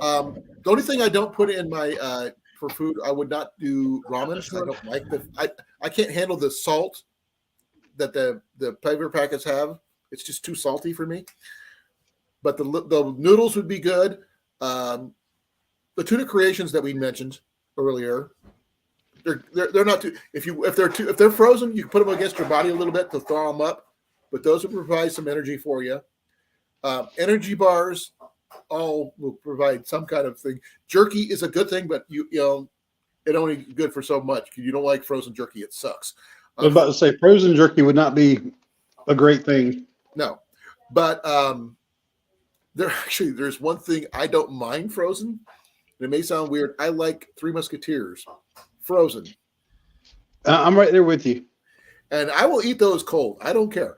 But if you're trying to keep your core temperature up, warm liquids, that kind of thing, something easy to cook is the only thing you can go, and you don't have to worry about them freezing as much. Is powdered drink mixes like cocoa and tea and coffee, those things. Well, I'm always going to have coffee. True, but not everybody drinks coffee in your family, do they? Nobody else in my family drinks coffee. So you would have to have the tea and the cocoa too. But if we're talking about in the car, 99% of the time I'm by myself. Nobody else wants to leave the house. But Cliff, what would you carry with you? Generally, or just for like specific seasons? Well, if it's this is a winter situation, so we're going for that season. Well, like I said, I always carry with me. I always have my jet boil stove. That's always in my car, no matter what. How much fuel do you usually carry? My water bottle always comes with me. My jet boil I've got one fuel container in it, and I have a spare one that sits on top of it. Okay. The fact that they haven't exploded in my vehicle is see? Yeah. Yeah, I've got the Flash. You've got the big jet boil. Yeah, this is the one they call the Mini Mo. It's not as, I don't think it's quite as big. I think the Flash holds a lot more water than this. This is like maybe 1.5 liter tops or 1 liter. Yeah, the Flash is actually pretty big because it'll hold the base plate, a fuel stove, and the displacer ring along with the bottle stand, the canister stand. Now, the only thing I would worry about those is that, it is a limited fuel source for the most part. But those canisters, if I remember correctly, are good for 3 or 4 days each. It depends on the canister. The smaller ones, you can probably, if you're not like doing a full full burn on it, like a full open throttle, you can get a good couple of meals out of it. But that's why I said I've got 2 little bottles, and then I usually have my big ones I use for the inside of the house. But those jet boils, it doesn't matter. You can screw on either the little ones or you can take the big ones. They've got the big canisters that are like this tall. They're like that big around. You can screw that on there and it'll still work. Now, one of the things I was thinking about putting in my car is we have the propane gas stove, obviously. We have the little small butane stove we got from Johnny. But Jeff brings up a point with the old Sterno. I'm back. Sterno, it was not meant for cooking. It was meant for warming, but it will warm up water for coffee or hot drinks and will warm up food. And also in this type of situation, since it is a solid fuel, not a liquid fuel, it would handle the cold better than most. And it would probably be a good idea in this kind of situation. Only thing you would have to worry about is the smell, the fumes. When you're JV. What up, hey JV, how you doing, brother? Glad you can make Honey. it. So JV says he carries a buffalo and a grill. That wouldn't surprise me. Yep. Is that a buffalo onesie or just a buffalo? Yeah. I'm sorry. We're going to make fun of his onesies. How onesie? No, actually, Jeff's idea about the Sterno is not a bad idea overall. It just, for winter time anyway, because it would provide heat. It would provide a way to cook food or warm up food at the very least, or even thaw out snow for water if you needed to do that. Hand sanitizer. Yeah, hand sanitizer will do the same. And it's also, because it is a gel form, not a liquid form, it would handle the cold better. How's the editing going, honey? So, yeah, and like I said, I mentioned earlier, if you want to make ramen That's a good choice for emergency foods. But you need something with high caloric content, not just. I mean, if you were like we were mentioning, jerky being frozen, not a good idea. But you could throw that jerky in with the ramen to provide a little bit more high calorie. No, don't do it. I tried doing that once with. I didn't say it would be great. It would probably be salty as heck. It's But tough the to. thing, Beef jerky does not rehydrate as well as you people think it does. no, I'm not asking you to rehydrate it to a whole extent. It won't. But it will provide an extra bit of calories that you normally wouldn't get. I But would. Yeah, but I'd eat the ramen first, and then I'd eat the jerky. I wouldn't put them together. There you go, guys. Good. Corned beef hash. That looks delicious. I'll find out. Except I'm not a fan of corned beef for some reason. That stuff just. It's corned beef like spam. No. No. It's not bad. It's an Irish version of pulled pork. Oh, okay. Yeah, but what am I, Cliff? A Ferengi. You're Ohio. And Yes, fumes are no, but if you're in an enclosed space, Jeff, for when you're trying to use a sterno stove or whatever, you got to be careful with the fumes in enclosed spaces. But because it's not carbon monoxide happens, and you got to. Sterno is technically napalm. What? Napalm. Sterno is technically napalm. Isn't napalm just like fuel and styrofoam? Essentially, you can make it out of a lot of things. You can do lighter fluid and soap. You use Dawn dish soap, styrofoam, and gasoline. Oh. But yeah, it's essentially napalm in a can. That's legal to purchase. Thank you. I was wondering what you were cooking. I was like, man, something's starting to smell good. Found a can of corned beef in the cabinet. Decided to make something out of it. Yep. Ian would And be so napalm is disappointed. frowned upon in war because it just causes way too much devastation. Well, we're not going to be going into that particular recipe right now. But yeah, no.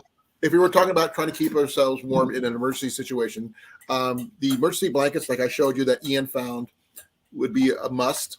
Wool blankets would work as well. The problem is wool blankets are expensive. Tell me, no, wait. I've actually found several that were reasonably priced. But I'm a thrift shopper. I love thrift shopping. Okay, try it with ketchup and cheese. No, So good. I like it just as it is. I'm fine. I'm half tempted to actually pick up one of the those cowboy rolls from. Oh, the $300 ones? Yeah, That thing's expensive. It's all get out. I know. I'm half tempted to do it because with that plus my I could throw a wool blanket in my car. I'd be set. Oh, I would love to have one of those, but I can't afford one of those. There's more in there if you want, honey. I'd be straight set. But You roll a wool blanket in there and a thermal sheet or whatever. The like what you have, that survival blanket. I got like 4 or 5 of those things. I can just chuck one. I of those know. in there. Yeah, well, going back into the food cooking preparation stuff, you can use MREs with their MRE heaters, which also serve a dual purpose while you keep yourself warm while heating up your own food. Yeah, but that thing's only a one-time use. Once it's done, it's done. Well, it's like a hand warmer if you need to keep your hands warm. I wouldn't stick my hands around that thing when it's going full blast. Oh, no. It's wicked hot. But it would provide ambient heat for a little while at the very least. But So I can't cuddle it if I get too cold then. But you can also use. Oops, sorry. Got some hand warmers. This is a knockoff version of I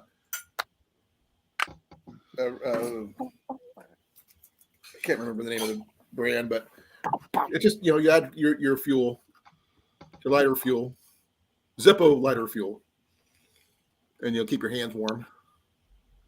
But what other foods would you guys carry with you?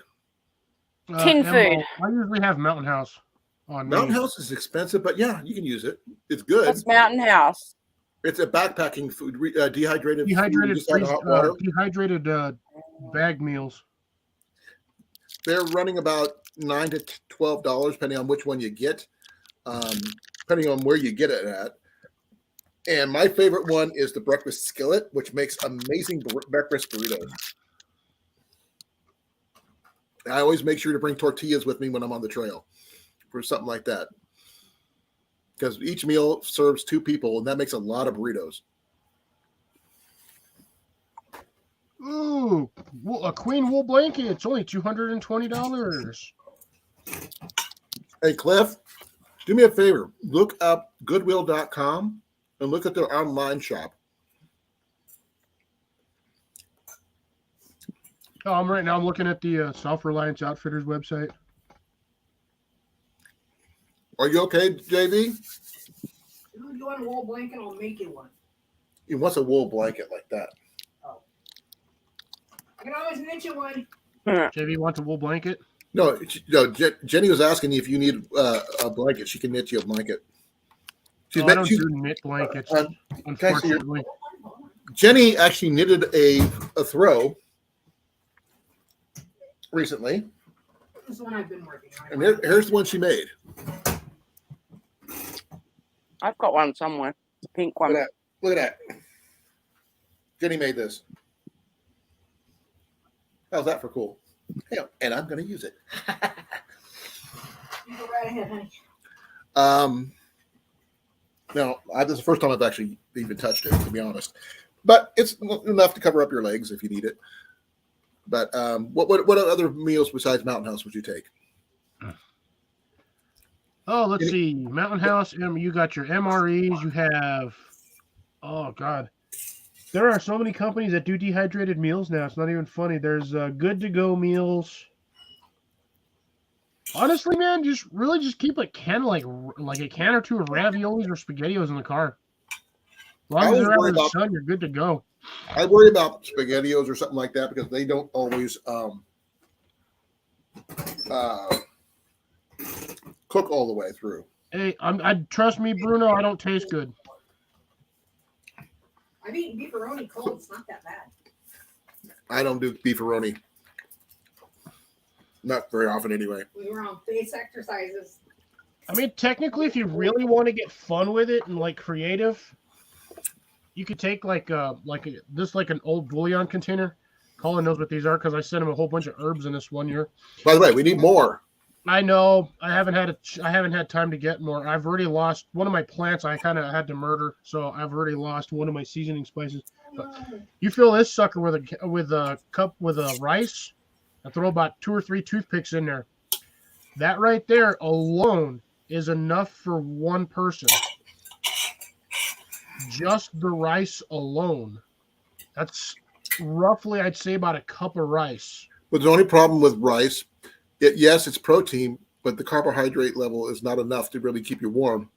No, but you're eating warm food. If you have something else to substitute it, say like the beef jerky, you can chop up the beef jerky, throw it in there, and there's your protein base.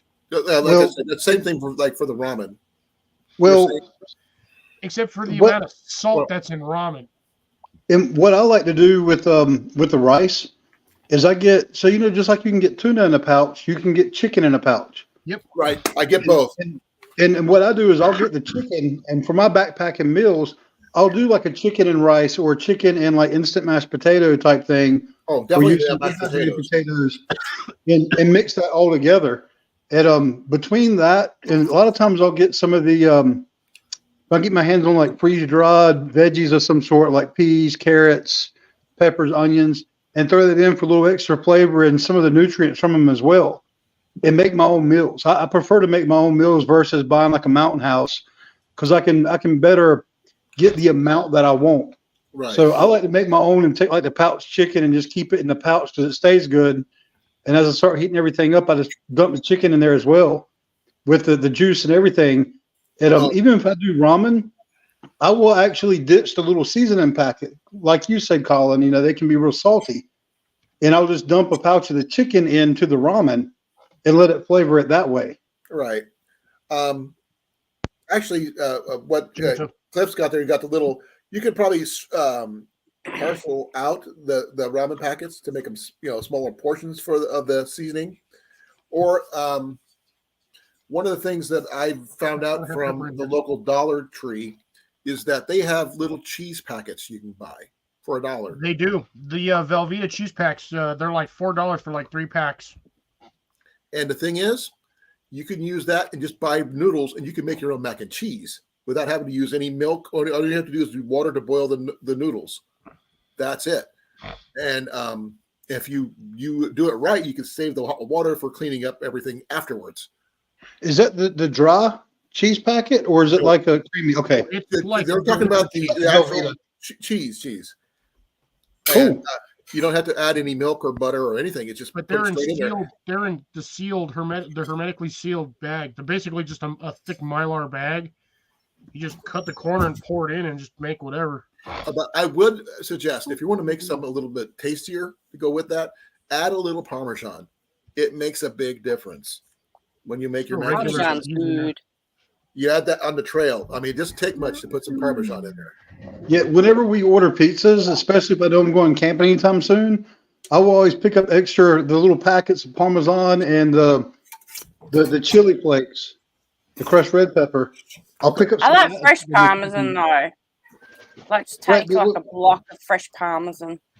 No, I agree. I prefer that too. But if I'm going backpacking, I'm going to grab a couple of those packets and throw in a kit. Yeah, something. But the thing is, they burnt the little pouches burn really well too. So I'm a glutton because I like pasta. These things at your local grocery store, these Pagasa ones, they don't have those here. I have both. I have these ones come in the elbow, and they also come in the shells. Okay. You can usually get like 3 of these for $1. They used to be 4 for $1, but since prices went up, but still, you're looking at a 7-ounce bag of dry pasta. Okay, wet. We lost Jason. Yeah, he'll be back. Wet. This thing is going to basically triple in weight, but you're only going to want to eat about half of this on the meal. So if in an emergency, dry pasta will not go bad in the car. Doesn't matter how hot it gets. Doesn't matter how cold it gets. You can repack it into a couple Ziploc bags to portion it out a little bit better. That way you know how much you could use. And if you have the dry ingredients, you can add those already into that mix. But you're going to lose that. Dries peas and corn and stuff like that.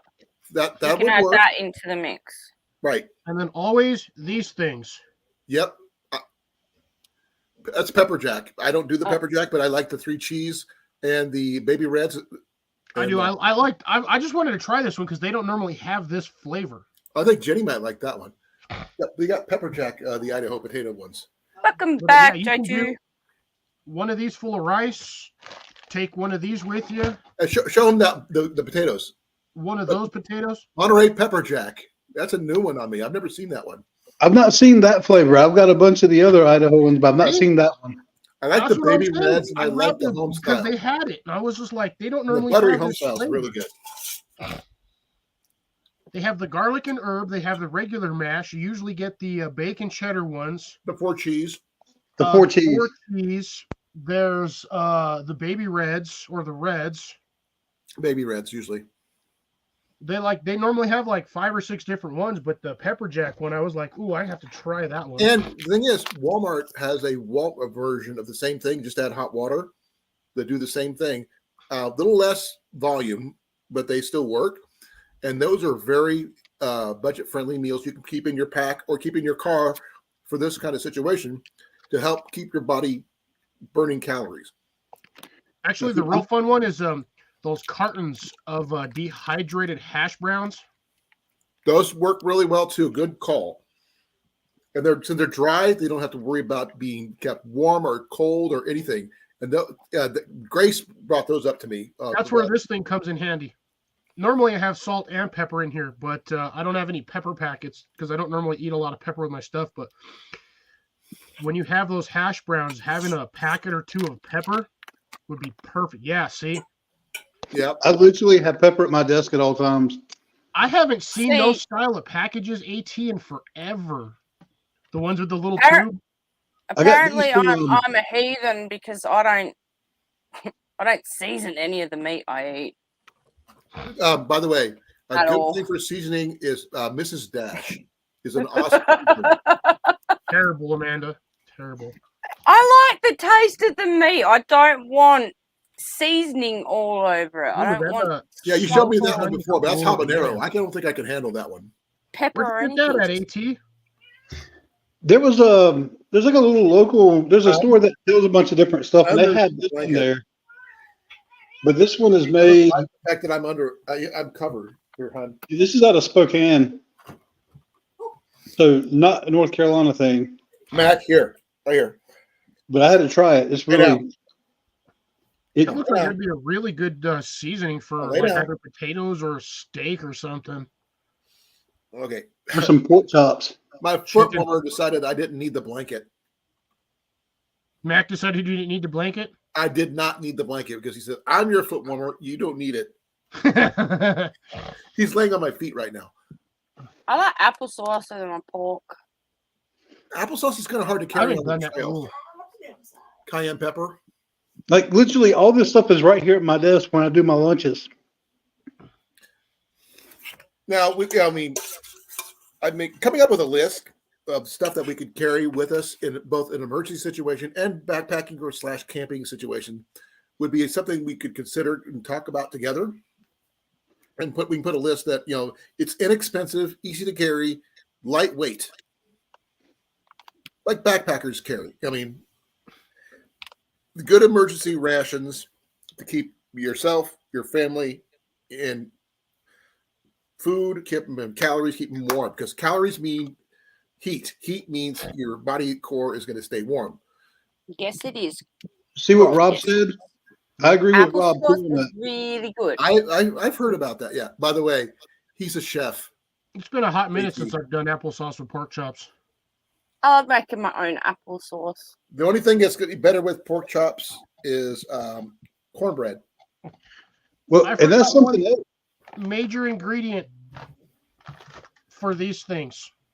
You have to have it. You have to. And it's this shit. Yes. Bacon. Yep. Bacon bits are not a bad thing either. And real quick to what Rob was saying about applesauce, you can also get those in like little pouches and stuff now too. And that's something else. Like applesauce, you can throw in your kit to get some other nutrients and stuff out of it as well. Good boost So of sugar. Oh, you can keep in your kit.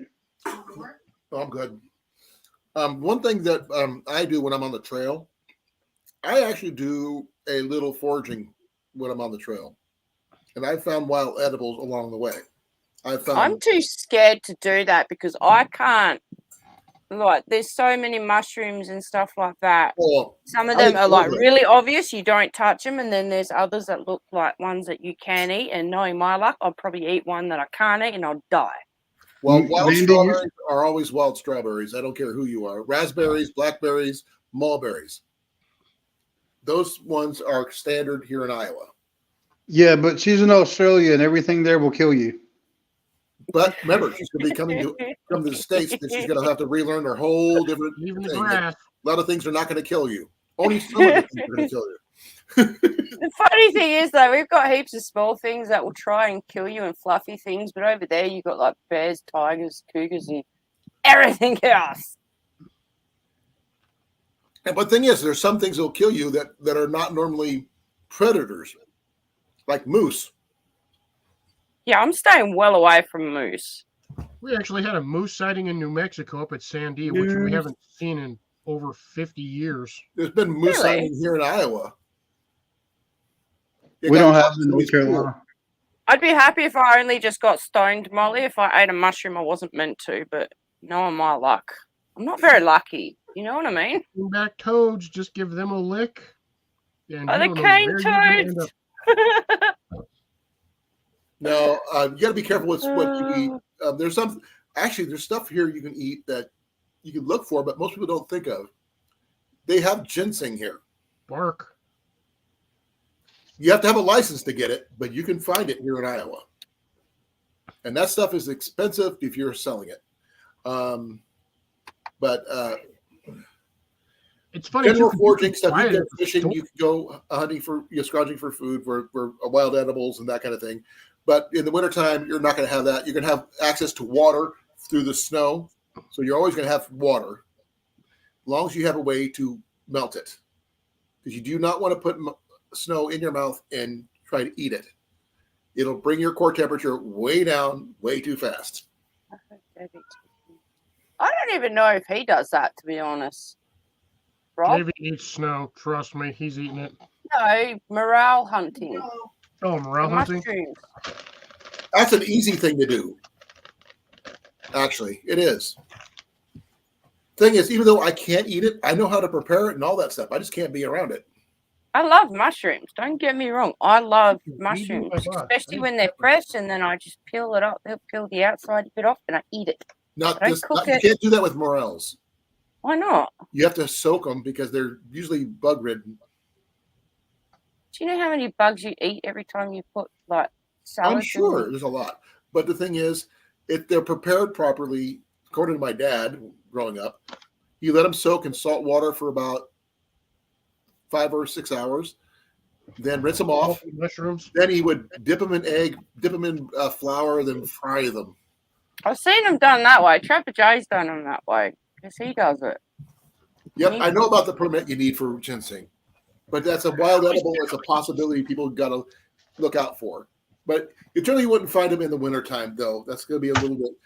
Foraging in the wintertime is tough. Oh, they're in there now. Well, I can't wait to try them, Rob. And it'd be nice if I can go out and forage them myself and then, clean them and then cook them myself. That'd be cool. I mean, like I said, I can't even eat them, but I know how to do everything else. I know how to find them. I know how to cook them. I just can't touch them or eat them. Well, how are you going to prepare them and cook them if you can't touch them? Gloves. That's what I'm for. Jenny.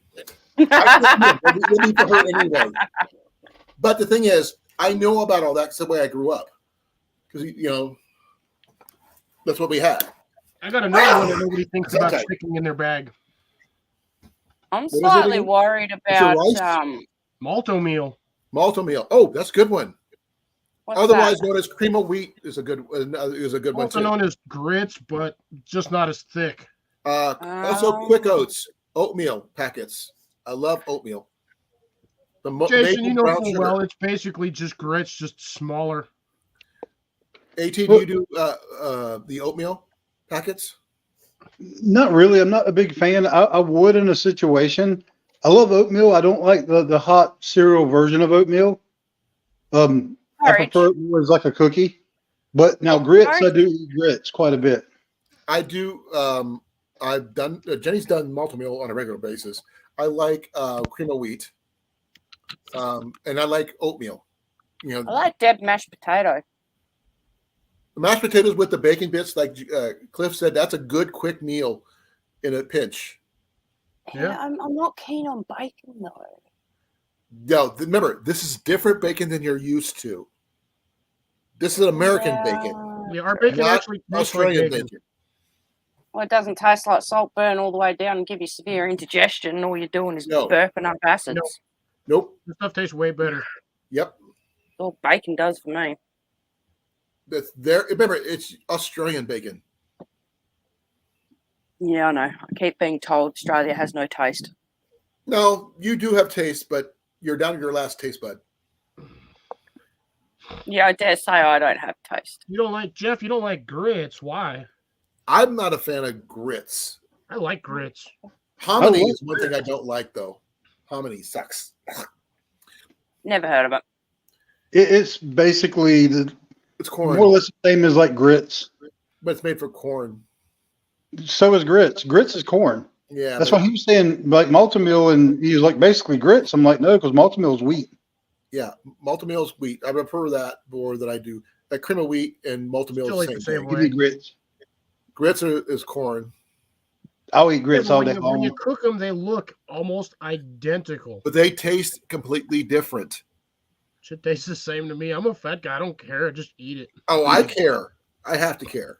Again, so on that point of grits, Bacon. that's the reason why I walk around with sugar. Yeah, And you need sugar on a regular You basis. know, you know what else is good with grits? Or you can use kind of add somebody else in eat them first. is Ooh. no use cornbread mix like the Jiffy corn muffin mix.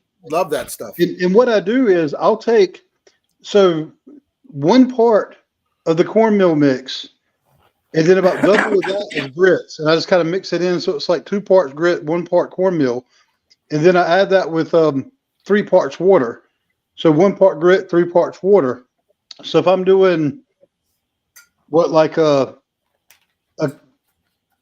I usually do like 1/8 a cup of the muffin mix, and then 2/8 of grits. And then I'll mix that in with water that's times 3. And then I'll take some of that real bacon pieces like he had. Bacon bits. Some bacon, some bacon and some cheese. And I'll mix that in there. Sometimes maybe country ham if I get my hands on it. That sounds really good. have you tried polenta? I love polenta. That's what I meant Sugar. to say earlier. Polenta. Yeah. That's basically grits, Mandy. That's what grits are. Oh, He said I hominy, like but I was grits thinking, then, yeah. because Yeah, I you like like- polenta. Another thing you could, it's another thing you can use for the trail too is powdered milk. I don't particularly like powdered milk for a reason. I grew up on powdered milk instead of real milk, which caused me to have rickets, which is a vitamin D deficiency, because powdered milk does not have vitamin D. Powdered milk is gross. It is gross. Well, that's all you have growing up. That's what you have. Step on me. But I will go through a gallon or 2 a week by myself, much to Jenny's dismay. There's the bites on your leg. It's expensive. But it doesn't mean I don't need it. Seriously, one of these days you're going to do it, Cliff, and I'm going to jump 6 foot and scream like a little girl. You're so mean. She's not even Hey. paying attention. I'm just sitting here. She's just Hey. like looking at me. And she's like, "Wait, what?" I'm not like, maybe not. Hi. Boopster. Hi. So, I'm going to check my poll, see how my poll's going. If anybody listened to the poll, we have 13 votes so far. We have 38% have a kit of some kind in there, and 62 do not. Percent don't. You buy it. Technically, mine's not intentional. I don't necessarily carry a full winter kit in there. I just have that stuff daily with me everywhere I go. Well, that still counts, Cliff. You keep it there 24/7. Also, So, live in the desert, and I've learned a few things that while living down here is like you don't go anywhere without cover, and you don't go anywhere without water. I have seen some things that people should keep in their car for emergencies. Cat litter is a good one for if in case you get stuck. It's for traction use purposes. Yep. You could also keep a shovel, like you mentioned before. Chains, if you have them, is a good thing. But I actually have seen something. It's an emergency set of chains. It's not chains. It actually is a zip tie with spikes on it that you zip tie to your tire. That's cool. So it's temporary, and they wear off, obviously, but it'll be enough to give you the traction you need to get out of your situation if you're in one.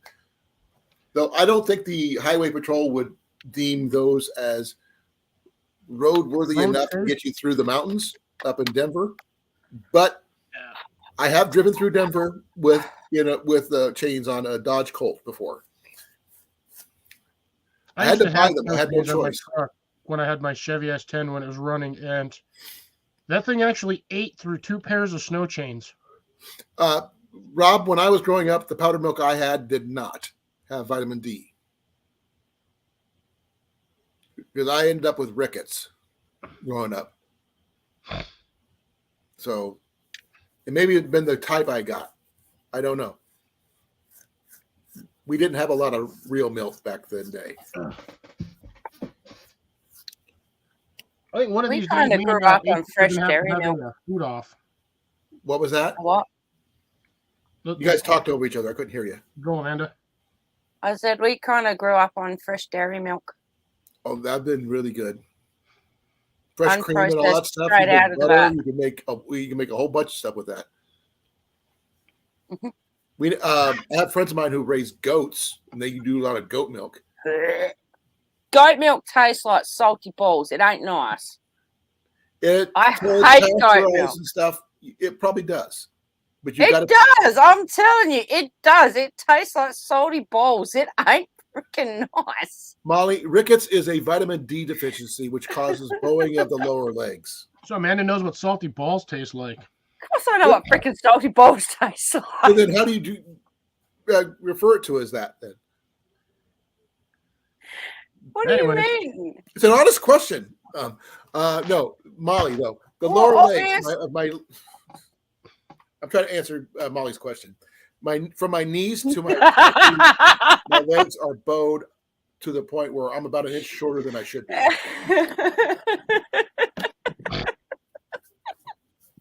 I'm not sure why I got it rickets. But they said it was a vitamin D deficiency when I was in the service.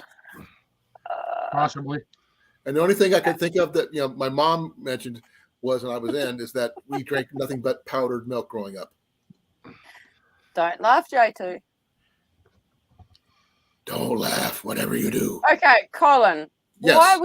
Why would you think I would say that it tastes like salty balls? Because that's what he said. No, she said goat's milk tastes like salty balls. But how did she know that? That's exactly what I want to know. Why does Amanda know what salty balls taste like? Well, we didn't use commodity milk, Rob. I'm just going to let you two put your imaginations to use on that. You do not want, especially you don't want people to do that. That's a bad idea. Well, Okay. why do you think? Step back from the edge, we drop that Seriously, conversation, and we move on. Please. Because that's a slippery slope you do not want to go down. We're trying to stay out of the gutter right now. Thanks. Oh, my Paul. mind is permanently in the gutter. You should know that by now. Yes, I know, but I'm trying to keep it on the level for now. But it was funny. Don't get me wrong. I think it's hilarious, but I'm trying to keep it on an even tone. It's a Because right now, you may not see it. AT's probably laughing his butt off right now. Oh, he's dying over there right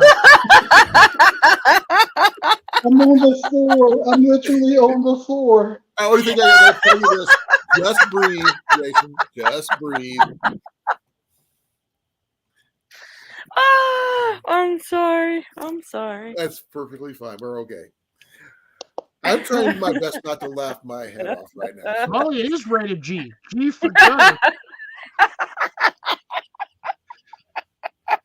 I fired You myself. specified what? It Could have been matzo I have balls, just maybe, fired right? myself, okay? Oh, I'm matzo ball. fired. Matzo balls. Yep. We're talking about matzo balls, folks. We're talking about food.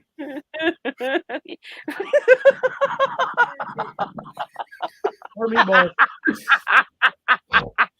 Cheese balls. Meatballs don't taste like that. How do you No, know? you're not helping things at all. How do you know, Cliff? He's over here dying. Oh my god. If JV is still even in here, he probably passed out a while ago. Probably. No, he's got editing to do. He can't go to sleep. He's got to get that editing done. He's probably Oh, he laughing. will Going, be laughing once he watches over it again. oh, he's probably listening and he's probably shaking his head at me and probably saying that You I'm don't want to fired. know, Molly. That's the answer. You don't want to know. That's why I said matzo balls. Is that better than Human. but that's a whole different thing. Or meatballs. Which is still Can Can another we just thing. get off the topic of balls, please? You brought it up, not us. That's Yeah, well, on now you. it's permanently in my head. So can we just move on from balls? I tried to. You guys wouldn't listen. You said mozzarella. I said matzo balls. That's an Italian dish thing. Jewish, sorry. My apologies. Thank you, love. Okay, Mandy, breathe. I needed to laugh Breathe. today. I'm the one you need to be saying breathe to. I know you do too. I'm crying. Jason, come back. We need to see you. Come on. Jason, come back. He's back, the man behind his mask. Jason, come back to the stream. We're okay now. I think we're gonna watch out with the puns. It will not last, but people will How's it try. going? Hey, Hi, Lori. Tiny. Ooh. Oh, 8-hour drive. yeah. She went to Vegas, Oh, I know she went to Vegas. So 8-hour drive. where she lives. Yeah, that's. And then you dude, gotta Vegas take- from my house is like 5 hours away. But she's not Yeah, but you from got to your take area. in the road conditions and everything else on top of that. But Remember, driving. I hate to be sexist, but women driving, they end up having to stop and go to the bathroom a lot. I'm using her as an example. Pretend away, Maybe honey, she but doesn't you know know us any of them. all. Yes, you do, and you're probably she's writing got- everything we she's say got down for 14-hour drive. 6 years. 6 hours to go. Woo. She's 14 hours on the road. She mentioned that before. It was a 14-hour trip. You'd be safe, Lori, especially in these weather conditions right now. Yeah, be safe. And if it gets bad, get a room somewhere. Be safe. I'd rather you Hey, be Chief, are you safe. cry laughing over there? He's probably just barely breathing like Jason is. And I'm glad you got your composure back, Jason. Oh, he was dying. Like, I'm sure right he away. was. I'm doing everything I can to try to keep a straight face up here, folks. It's not easy. Rob, put us here.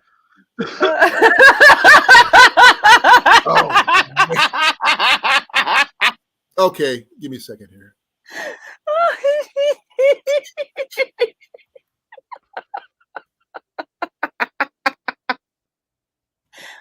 Put Rob in timeout. Oh my God, there's a recipe for those. What? What, There's a... Martha Ball? For salty balls. There's a recipe. Oh my god.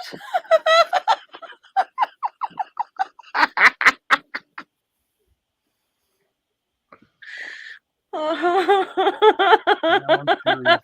Okay, here you go. Just because I'm doing it. You're not helping, Rob. You're Here you not guys go. helping at all. Well, apparently there's a shot recipe for that, so we're just going to end it on that note. Come on, people keep on. Oh man. Oh, my tummy hurts. I'm sorry. I found a shot recipe for that, and I had to leave the page because I have way too many things to say, and I don't want either of these two up here, this one and this one over here, to like start laughing so hard they piss themselves. Oh, they did. They just don't know it yet.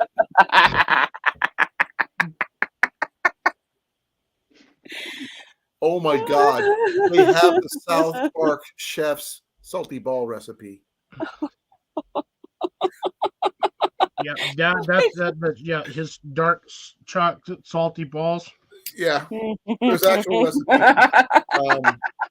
Okay. I'm going to say this. That is the end of this conversation. Just leave it be. go. You've already got mental pictures in my head. It's too late. But we're going to leave you a laugh there, and we'll continue on the conversation. I just posted it. In Colan, I just want to point out what time it is, just as a heads up. Thing is, with me being the way it is right now, with me not being able possibly to work tomorrow, it's highly unlikely I'm going to be going to work. He don't care. He don't care. He has no hair. Neither do I. Underwear. I didn't even realize what time it was, to be honest. I wasn't paying attention. Hey, no. He's trying to eat this. Bad Mac. Oh, he did find a leaf that came in with our Christmas tree. It's an oak leaf. Hello, Al. Oh, Chef, Chef. El Chefe. Hey, Al. How you doing, buddy? Is he a friend of yours? Yes, Al's awesome. Al Chase. Thank you for coming. I really appreciate it. For Yes, those I people shared who your haven't live known, out earlier, Colin. I'm sorry for saying Yeah, this, how's it going? it's a little late. please like, share, and subscribe, please, if you haven't already done so. I mean, I didn't really. I get so wrapped up, I keep on forgetting. I forgot I was like a minute late starting because I was talking to Mandy and you. So Yeah, you if y'all wanna can't see put something- that blame squarely on me. I wasn't the only one talking. I did say Cliff, No, What, it was JQ. huh? I He wouldn't say a word. I was dying. I didn't say anything. He was having he was having a hard time breathing. He was having a laughing conniption. so dang hard. He was having a conniption fit right there. So, and just real quick, for anyone interested, Al has something called the Camp Challenge Alliance that they do, and they have these different challenges. I'll be working on my videos when I go camping in January, but make sure to check his stuff out. He's got some really good videos that he's done for the challenges. Well, I am going to go to his channel real quick. And he lives in Newfoundland. So you're talking about already- somebody who can talk to you I about already cold follow weather him. stuff. I already follow Al. So Yeah, Al's awesome. I already follow you, Al. So I try to follow everybody I can, and I watch their videos and like them if I can. I haven't gone through everybody's video because there's a lot of videos to go through. And yeah, so right now I'm going to be getting close to ending it right now because it is after 10. I need to put my feet up. And I will say thank you all for coming. I really appreciate it. By the way, I have to say it. Please forgive me. Salty balls one more time because apparently that was a big funny topic. Don't go nowhere when we hit the green screen. I'm going to put something in the private chat so you guys can look at it. I'm going to make you guys die of laughter. Okay. I don't think I can handle You still can put it in the private chat. I suppose I can actually. Yeah, you don't need to wait for that afterwards. But I'm gonna say thank you, Al. Thank you. Backwoods just showed up. Oh my Backwoods. God. Hey, Steve, how you doing, buddy? Man, I'm running late. But I mean, I'm not. So this is what it is. Backwoods just finished live and they're raiding right as you're trying to go to bed. Oh, then I will stay here for a little while longer if they're going to raid. I'm okay with that. Yeah, we were having a conversation about winter's survival kits for vehicles and foods to keep in there for calorie intake and all this other stuff. So I'm going to stay here. I'm staying here until the raid's over. I'm okay with that. And here comes Al. Hey, Al, how you doing? Hey, how's it going? What's up, buddy? I really appreciate it. Hey, no problem. Oh, we got an echo. That was me. Rookie mistake. I'm sorry. Oh, don't worry about it. Don't worry about it. I'm using my phone and my Somebody say steak. desktop at the moment. So. Oh yeah.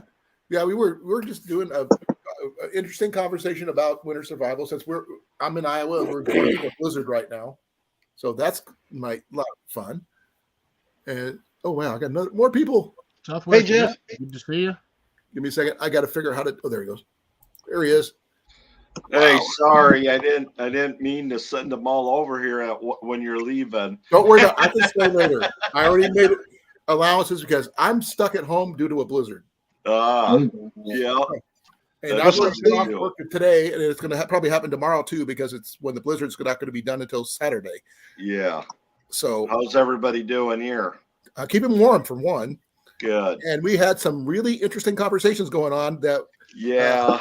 AT was like having trouble breathing there for a while because it was so funny due to a comment that she made. Oh, wait It's her till fault. He quits private It's her fault. He did it. It was all Mandy's fault with her comment.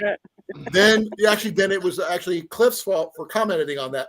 Yeah, and let's not forget somebody who started naming off all sorts of different balls while that was going on too. I put the recipe in the chat, so please forgive me on that one. Because Putting in recipes and everything, and he's like, "But we're going to finish this conversation." Oh, cheese balls. We're not talking about it. Oh, meatballs. it was just Well, I was something about trying to- something that she tried it. It just she said it. tasted Well, like since you salty got new balls. people here, yeah, you want to explain a little bit what you do on your channel? Yes. Well, I do a little bit of everything, to be honest. Not as much as everybody. I'm mainly a traditional archer and bow hunter, but I also do backpacking. I'm an archery instructor, traditional archery instructor. I don't call myself a fisherman. That's the one thing I will never call myself because I am terrible at it. Do I like it? You better believe it. But I do not call myself a fisherman at all. I like bushcraft. I do camping. I do hunting. I do all that. And just and I have friends who are I consider experts in their field. That, like Cliff over there is one of the best container gardeners that I've ever met. And AT is a coffee expert. Yep. So, and Mandy, she has her expertise too, and she's Like, engaged to a really, really good guy who's a friend of mine, JV Outdoors. And I'm sure you've probably heard of him if you don't already know him. And he's my honey. Her honey is a very good fisherman, hunter, outdoorsman, very, very awesome guy. And we have a lot of people from all over. So we weekly talks on Tuesdays and Thursdays. Coffee breaks are on Tuesdays. We talk about coffee, a little bit of everything. The term originally was meant for the CB people. If anybody remember the old CB radio get-togethers from way back when, they were called coffee breaks. That's what it started out. And then we started talking about coffee, and we love our coffee here. Yeah, we do. And Colin, don't forget the first Tuesday of each month is a special coffee break Tuesday. Yes, we do. Trivia night. Trivia game night. We actually, the beginning. Oh, I thought it was roaming the coffee nights. We did bingo. Hi, Southwest. Hey, Jeff. Hey, thank you for coming. Oh, yeah. You are not you an are, amazing JD. singer or ballet dancer. and singer. And have No, an he's amazing not. onesie collection, too. He's very funny. He's an amazing guy. I am not corn-fed. Drop it.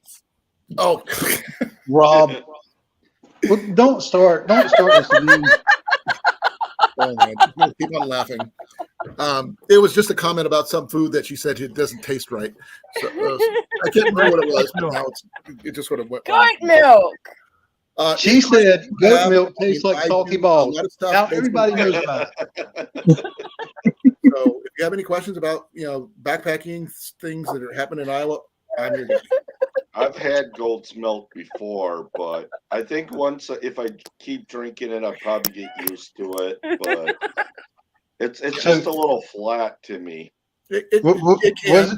did it taste like to you, Jeff? I mean, Steve. It just didn't really have a flavor to me. Right. It was Well, just it did to bland. me. People usually add salt, literally, to it. Oh. Well, what happened was I'm originally from Wisconsin. So I was raised around dairy farms and stuff. And in southeast Missouri, this lady had goat's milk, and then she had Jersey's milk, and then she had something else. I don't remember what it was. But she had me try them, and I was supposed to tell her what it was, because nobody really in Missouri could tell Holstein milk really the difference between like Jersey milk, because Jersey's a little sweeter. Right. But I knew right offhand what it was. I could tell the difference, You can tell by the cheese you make out of them, too. Yeah. Yes. So there's not a lot of Holstein milkers. I mean, there is milk farms in Missouri, but I think it's more northern parts, getting closer to Iowa and stuff like that. Are you keeping warm where you're at? If you're in Missouri now, because I mean we're in negative 13 degree cold, weather but right now. I'm used to Wisconsin weather. I don't know how everybody else is doing, but I'm used to I'm Iowa. cooking. Cold and damp. the snow covered all the grass, so I'm guessing we've got maybe 2 inches, 3 inches at the most. We got about 6, Okay. but we're in central Iowa. I got Yeah. big old goose egg of snow. Dumb snow over here. Yeah, he's in New Mexico. AT is in North Carolina. She's in Australia, Yep. and we get people from all over in here. We have several. Besides Mandy, we have Steve, Farmer Steve who comes in from time to time. He's Australian too. Yep, and we have another guy, Rob, in the hood from England, popping in from time to time. We don't have a lot of people from Central Europe, though, unfortunately. But we talk about a little bit of everything. And one night, I'm not sure how it happened, we talked about B movies for Corn-fed experience says he picked y'all up. Minus 43. Yeah, I'd be piling those onesies on, honey. Fast. Our conversations tend to be pretty fluid, but we when we get on a topic, we pretty good to it sometimes. Yeah. But like I said, we somehow, some way, one day we end up talking about B movies for 3 straight hours. Don't ask me how that happened. It just everybody has their favorite B movie. It just happened. I just got caught up. I don't know if anybody watched The Curse of Oak Island or not. But I've seen bits and pieces. I've heard they just found something from the Knights Templar. Wood. Yeah. I just got caught up on the last season, so I think I found more from the Knights Templar than they did. I'm not even. I mean, I haven't watched the latest anything. I'm not even joking. I've never heard of it, so I can't say anything on that. Oh, I'm glad everybody's coming. Oh, it's so cool. I'm still waiting for Jeff, this one and this one to go click on the link. I stopped you, by the way. I'm not game enough to, okay? I'm not game enough to. What you okay. Oh, Colan is in. My lens is behind me. Sorry about saying. Oh, Colan is in Nova Scotia. I am in Newfoundland, which is further east than Nova Scotia. So if the Knights Templar was coming across, they probably would have hit here first. But this is what I dug up when I was younger. Oh, that is freaking cool. You should notify them and let them know. Why? So they can come and take it on me? What's it made of? What's it made out of? Some type of metal. I don't know. There's gold leaf pressed into it, though. That's really cool. And there was a dragon on the top. The wings are just down. Take a picture of it and send Hi, Chasing Tail. Hey, Chasing, how you doing? Just this was buried. Covered, This was buried about 8 feet deep in the ground. It is hollow. Did you use your metal detector to find that, or? No, I just randomly dug it up. Oh, just give me a second.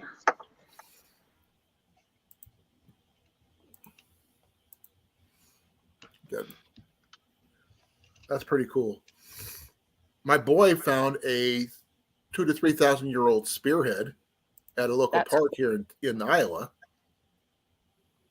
which I think is pretty cool. What do you guys think? Yeah. Yeah, that's cool. I got pictures if you want to see it. Well, I'm sitting at 91, so. Wait, Southwest Jeff, you're in New Mexico too? Hey, you got someone else you hang out with there, Cliff? Oh, he's in Iowa. Where in Iowa? Wait, either he's in. Okay, so he is in New Mexico. Where are you at in New Mexico? Don't have to give me an exact location, but. Oh, he's from Iowa. Okay. Moved from Minnesota to New Mexico, Iowa, and then yeah. Well, he's in Albuquerque. Make sure don't take a left at Albuquerque. You don't know where you'll end up.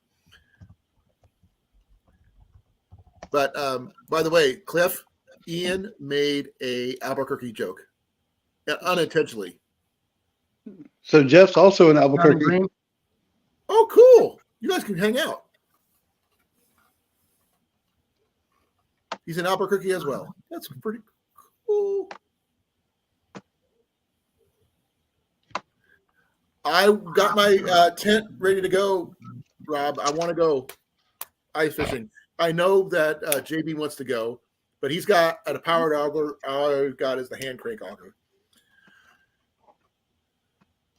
So he's got no ice fishing gear apart from one rod, I'm pretty sure. I've got a really good shelter. I got a clam shell one. Never been ice fishing in my life, but I have a clamshell shelter given to me, brand new in the bag, never been used, and I got to figure out how to use it. I'm looking. Okay, Cliff, I'm looking at your link that you posted in the private chat. Mm-hmm. That's not exactly the same thing. I know, but that's when I Googled it, that's what popped up. But how would you like a hot shot of that in the mouth? I wouldn't, because I don't drink. I'm staying well and truly out of this conversation. I fired myself a while ago. I'm not even fire looking in yourself private from my chat chat. until we're done. Oh, come on, Jason, do it. Do it Nope. for the vine. He doesn't want to do it because he doesn't want to be laying on the floor again, dying from laughter, trying to breathe. Just breathe. No, You can fly fish on ice. You just ain't gonna get through the ice. But you. I seen a guy who caught a muskie using a dock demon through the ice. Well, I'll tell you a funny story. Go I ahead. don't know if they still do it or not yet. But when you get like your 1 million likes or whatever, Right?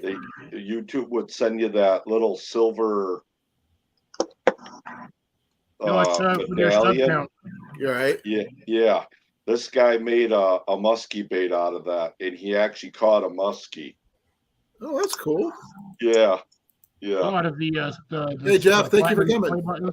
Hey, who's from New Mexico? Who's in Albuquerque here with me? That'd be Cliff, Fox It Outdoors, up in the corner. Oh man, that's awesome, dude. That's awesome. I'll put him down here. Yeah, there's another guy from down here too. Put you guys up there together. It was Tiger Muskie.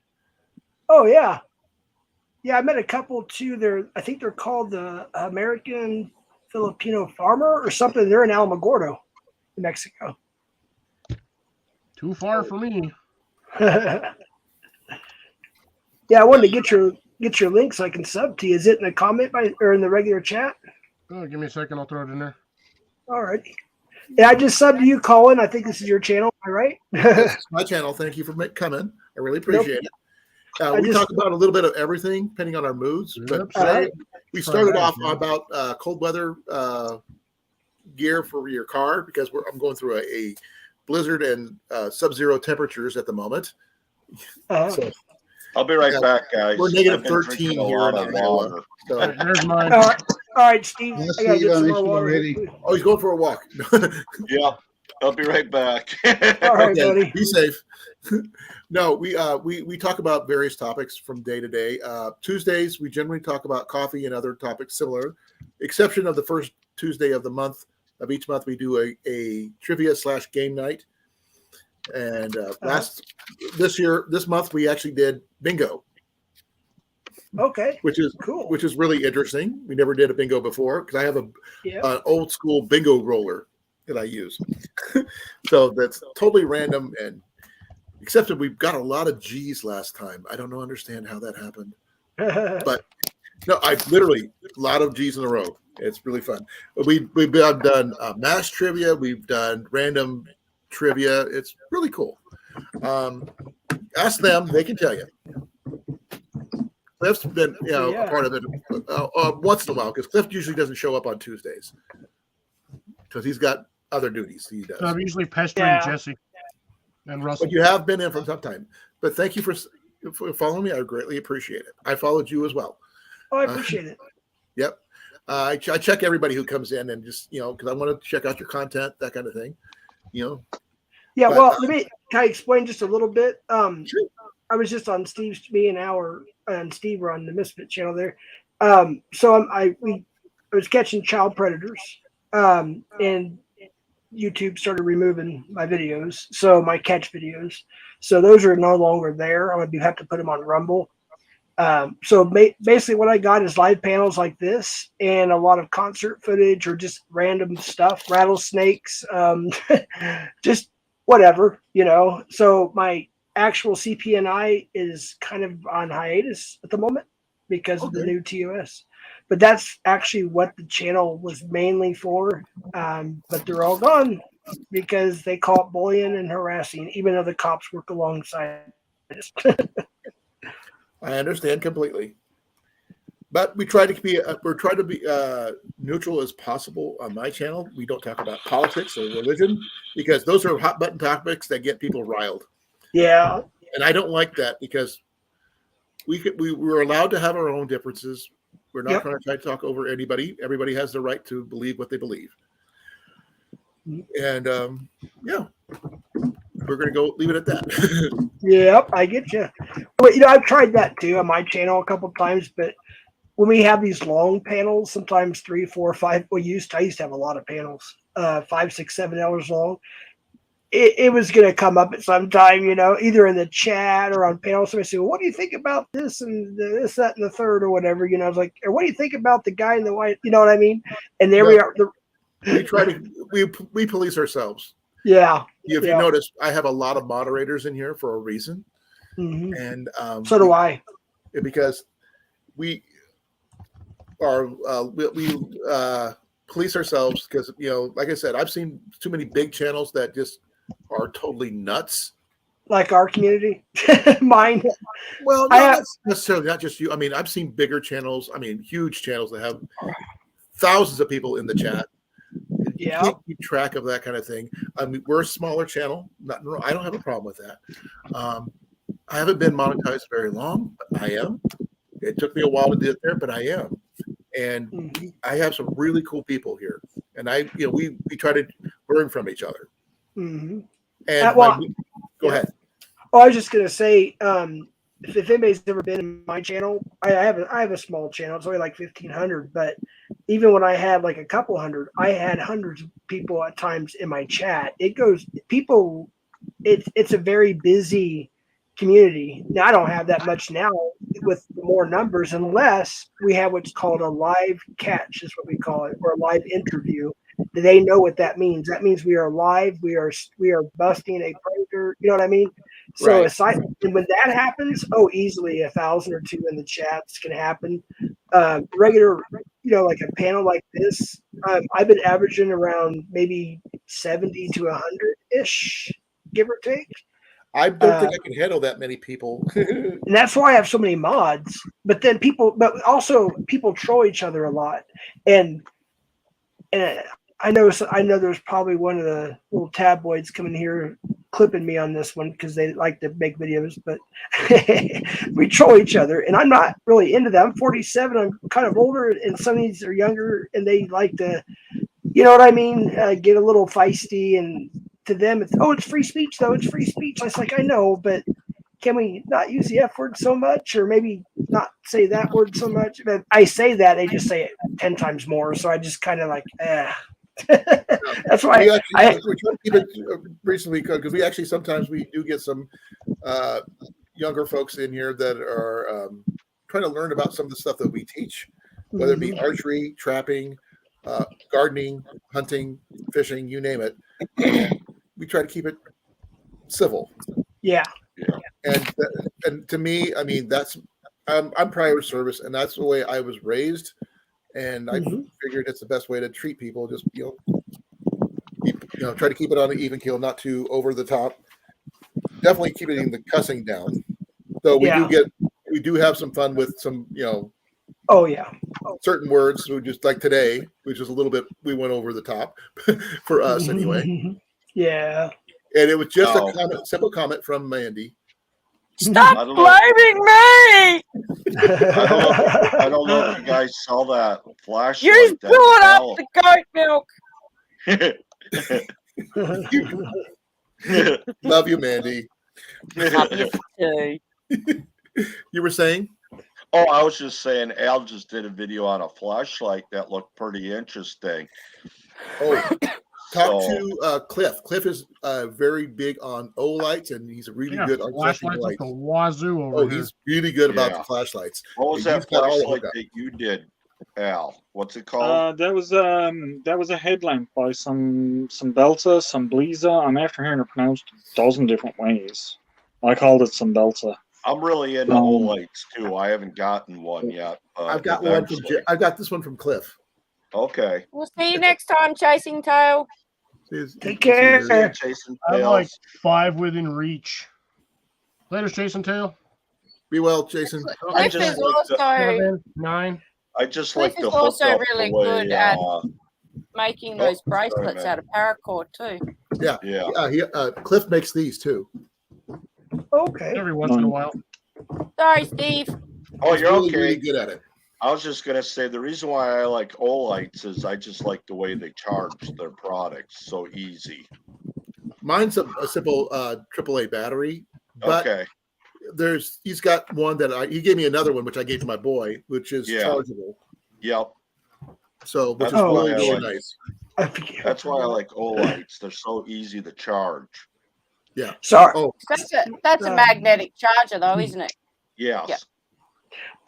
Sorry. I kept on. I've had a fever. Steve and Al know. I went to go put my link for my Christmas stream tomorrow, but if a mod wants to copy that and repaste it, that'd be cool. I'm gonna try to have this Christmas Eve stream tomorrow at 6:00 Mountain Daylight Time. So if y'all want to come, everybody's welcome. Thank you for the offer. We appreciate it. What link? Southwest? It's not been put in the chat yet, I don't think. Well, I put it in, but I forgot I was here. I kept on thinking I was still over the other channel. I was blue. But yeah, you can copy the link though. Any moderator can, and then they can repost it. Yeah, there's I'm going to your channel now. So what's the link? Like what's the movie? Movie. If you go under live. What's the movie? Live, see upcoming. 13-2. Back in business. I have no idea. I found it. But, yeah, it says upcoming. It's a Christmas little thumbnail. You can, that's it. I haven't decided exactly what we're gonna do yet. My birthday thing was pretty fun. I had some ladies in this one guy from all over the country. I think one was across the world. Came and sang karaoke type stuff, different from country to rock to metal to whatever. It was good. Other people did some talents and stuff. I really don't have any particular plans, except I might ask a few ladies I do know who can sing very well if they want to come over and sing a few songs, and we'll see. We'll see how it goes. Appreciate that. Actually, JV, who's the significant other of Mandy down there, has a friend named Annika, who's a very excellent singer. Mm-hmm. She does. Oh, she does okay. a lot of Bible. I'll find her link and I'll put her link in the chat too. Yeah, please do. She's okay. Really good. Yeah. Give me a second. Good. All right. Well, I'm just going to step down. I just wanted to come over for a little while and. Oh, thank you, Steve. I really appreciate it. You're welcome back anytime. Yeah. Yeah.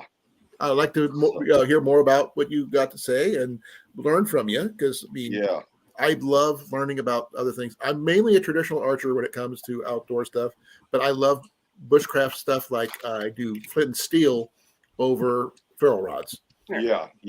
I'm an amateur bushcrafter. I'm not even at a one. I'm more of a collector at this point than actually doing anything. Well, Cliff's got a ton of ferrule rods on top of that. He's really good at that. Yep. And other kits. He's really good in the Grim Workshop little card deals, which are really cool. And all that kind of stuff. We have a very hodgepodge community here. Yeah. And you're more than welcome to come back anytime. Yeah. I always love coming to your channel when I can. I've seen you come in usually near the tail end of my channel, obviously. Yeah. But I usually go live at 7 myself. What I've been trying to do is just Thursday, Friday, Saturdays go live, and then Monday through Wednesday trying to hop around and get to people's channels and stuff. But I get bored easy. So I'm usually on my channel on Tuesdays and Thursdays, but our friend of ours, Jason Pest Hunter Outdoors, is on Wednesdays, and on Saturdays is Cliff. Okay. I'm either on a live, in a live, or partaking in a live every day of the week. Yeah. He is the most prevalent moderator, panelist we have. Yeah. And the thing is, and what I mean by being bored, I don't mean say I get bored with you guys. What I mean is Monday through Wednesday, I say I'm not going live, and then I end up going live because I'm bored. That's why I started my Tuesday coffee break. It's because I got bored waiting for I usually was doing Thursdays once a week. Then I said, no, I can't do that. So I decided to do Tuesdays and Thursdays, which worked really well. I met this man right here. So, And Steve never falls asleep on his own live streams. That never happens. it happened to me. I did that. No, Steve does that all the time. No, Cliff had to yell at me through my computer. Oh, I still couldn't even get him awake. I texted him, called him, was screaming at him through this thing. At some point, everybody just left, and I think he woke up because his phone, he fell asleep, and then another time his battery died, and live just kept going. I couldn't do anything about that. That one was not. I couldn't do anything about that one. But the following Like a week- I was just exhausted. Like a week ago, maybe 2 weeks ago, I woke up at I think it was 5:15 in the morning Eastern time. And I'm like, oh, Steve's live. Yeah, he won't live. He looked just like he looks right now with that icon. And people kept popping in. There was like 15 people when I jumped in, like, hey, Steve. And the people were like, yeah, he's gone. He's asleep. So we have something in common, Steve. Yep.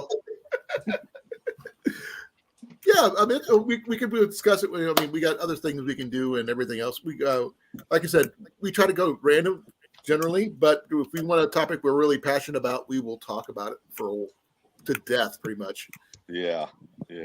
B movies is, like I said, it's just an oddball one. It just sort of happened, but I had to put that in the comments because it does happen. Because we love our B movie references. Things happen. And the random comments, like, sorry to say this, Mandy, salty balls. Stop blaming me. We just could not stop laughing about it because. Hey, I control myself very well, thank you very much. And if I had my way, you'd be hearing all about it. But no. This is going to sound weird, but I don't know what a B movie is. Okay, a B movie is not a blockbuster. Okay, anything like the Avengers and anything that made multi-million dollars. Okay. They are like flash in the pants. They grow bright, and then you don't hear about them again. Okay. But a B movie, mind you, like the Rocky Horror Picture Show, Sure. Anything that's not blockbuster material, but has the staying power to last forever, that gets a cult following. Okay, gotcha. And I'm sure you have a favorite movie of some kind from way back in the day that it would be considered a B movie now, because it wasn't like a blockbuster. Yeah, I'd have to come in and listen to you guys. I'd be like, "Yep, I know that one. Yep, I know that one." Some of my favorites are like Hackers is one of them, with one of the Angelina Jolie's first movies that she ever did. It was also Johnny Lee Miller's first movie, one of his first movies. Starship Troopers. Which one was Amanda in? Huh? Which one was Amanda in? I'm just kidding. Oh, no. She's down in Australia. She would probably be in any of the Crocodile Dundee movies. Yeah. No. Why not? What was it? Almost an Angel would be a good one. That was a Paul Hogan movie too. Or Kangaroo Jack, maybe. I don't know. Possibly. Yeah. There's a whole bunch of different ones you could probably choose from. Rob? We're about to go down a rabbit hole that's going to take a long This is what happens when we start talking about B movies. But the thing is, we have fun with it, and everybody has their favorite movies from all their growing up. I mean, one of my other favorite ones is like the Last Dragon, Barry Gorman's Last Dragon, with the Kung Fu movie. Yeah, love that movie. I will watch that one every single time. That's a B movie that has staying power, and I love watching stuff like that. You can make a whistle out of that, Amanda, right? What? You can make a whistle out of that box when you're done. You know that, right? No, I just give it to the dog. He chews it. Oh, we used to do that with the Raisinets or whatever boxes. Yeah, the little ones, the little raisin boxes. Yeah. What is she eating? Raisins. Trail mix. Okay. I can't eat those, unfortunately, because I'm allergic to nuts. I got to come up with my own nut-free version of trail mix. You got to stay away from that milk then. Almond milk, I don't do anything like that. Yeah. You just did. You didn't get that. I got it. The goat milk. Goat's milk. Oh my gosh, we're gonna go down that path again. She's got to be able to breathe. She's gonna choke on that stuff. We lost. About to die again. We lost Jason again. We actually have 2 Jasons that come in here regularly. Just to let you know, Steve. Yeah. Pest Hunter, and we have AT down there. We have to keep on differentiating. You call them J1, J2, or I call one Jason and the other one AT. Okay. Because it just sort of happened. But I actually met Jason on. I was doing a archery live on Saturdays, practicing until it got too cold. Because I have a big thrift shopping. It's another thing I do, and I found a curb find of a 3D archery target for free. Oh, cool. Yeah, it's actually a pretty good little target, but it had a lot of life left on it, but they just threw it on the curb. Yeah. And I've gotten big, giant frying pans. I've gotten furniture, you name it. Yeah. I found let me correct myself. My boy found a 1953 Fred Bear recurve. Oh, wow. A 20-pound draw, mind you, but in mint condition. Yeah. Awesome. But Things you'd be you find on the surprised to curb. what, you just put the right broadhead on there and you'd be surprised to what that arrow can do. It'd be great for like small game, definitely. Yeah. And I'm a firm believer in small game hunting over big game hunting like deer, because deer happens, but the thing is, you scare people. He's playing bongo on your head there, dude. That's just well, if you want to play bongo on somebody's head, I can do it like this. You'll use mine. I'm okay with that.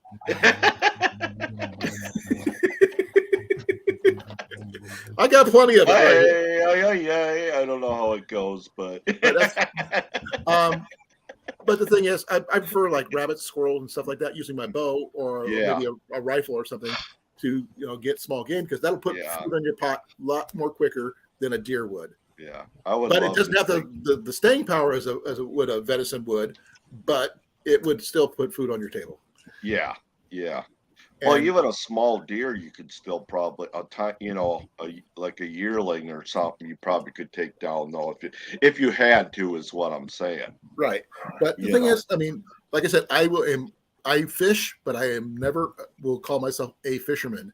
Cornfed in here will tell you that I've been fishing with him several times, and he can tell you I am a terrible fisherman.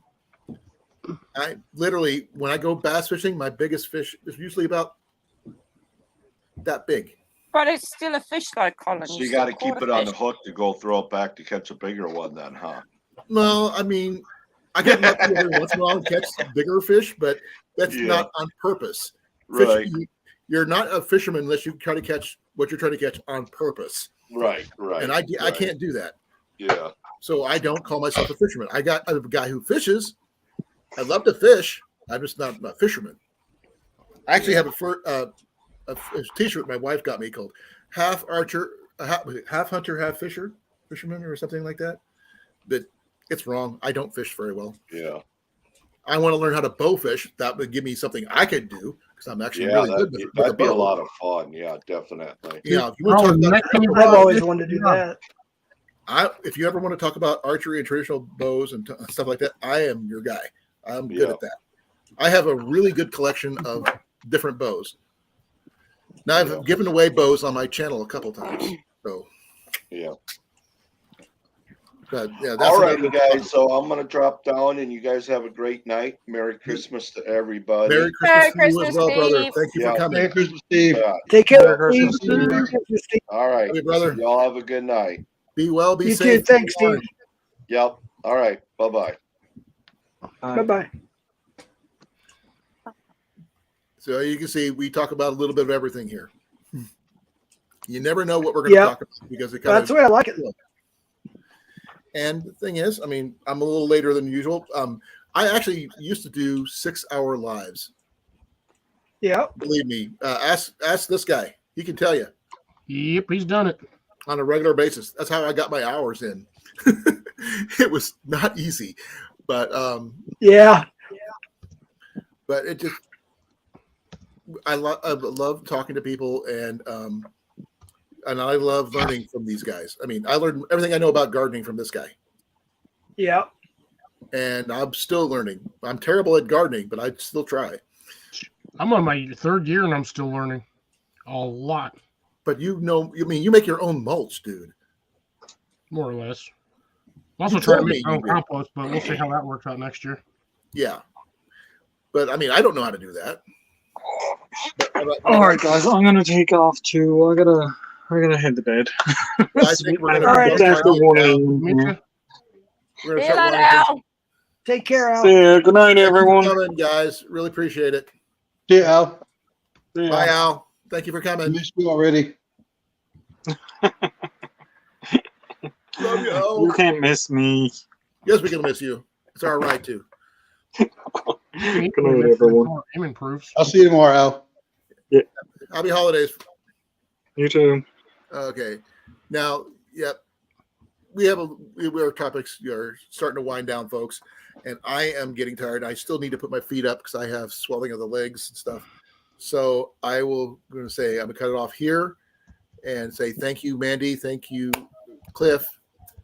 Thank you, Jeff. Thank Merry you, Christmas, Jason. everyone, and see And you Merry all. Christmas, Happy Hanukkah, Happy Kwanzaa, Happy Holidays, Happy Yule, whatever you follow. Happy Hanukkah Kwanzaa Dawn. That one works. I've actually heard that one before. That is a thing. Thank you all for coming. And I'm going to be ending in 5, 4. I got one question real quick. Who's the Yes, one from sure. New Mexico? I'm sorry. Who's the one from New Mexico? Is it Cliff or Jason? It's Cliff. Okay.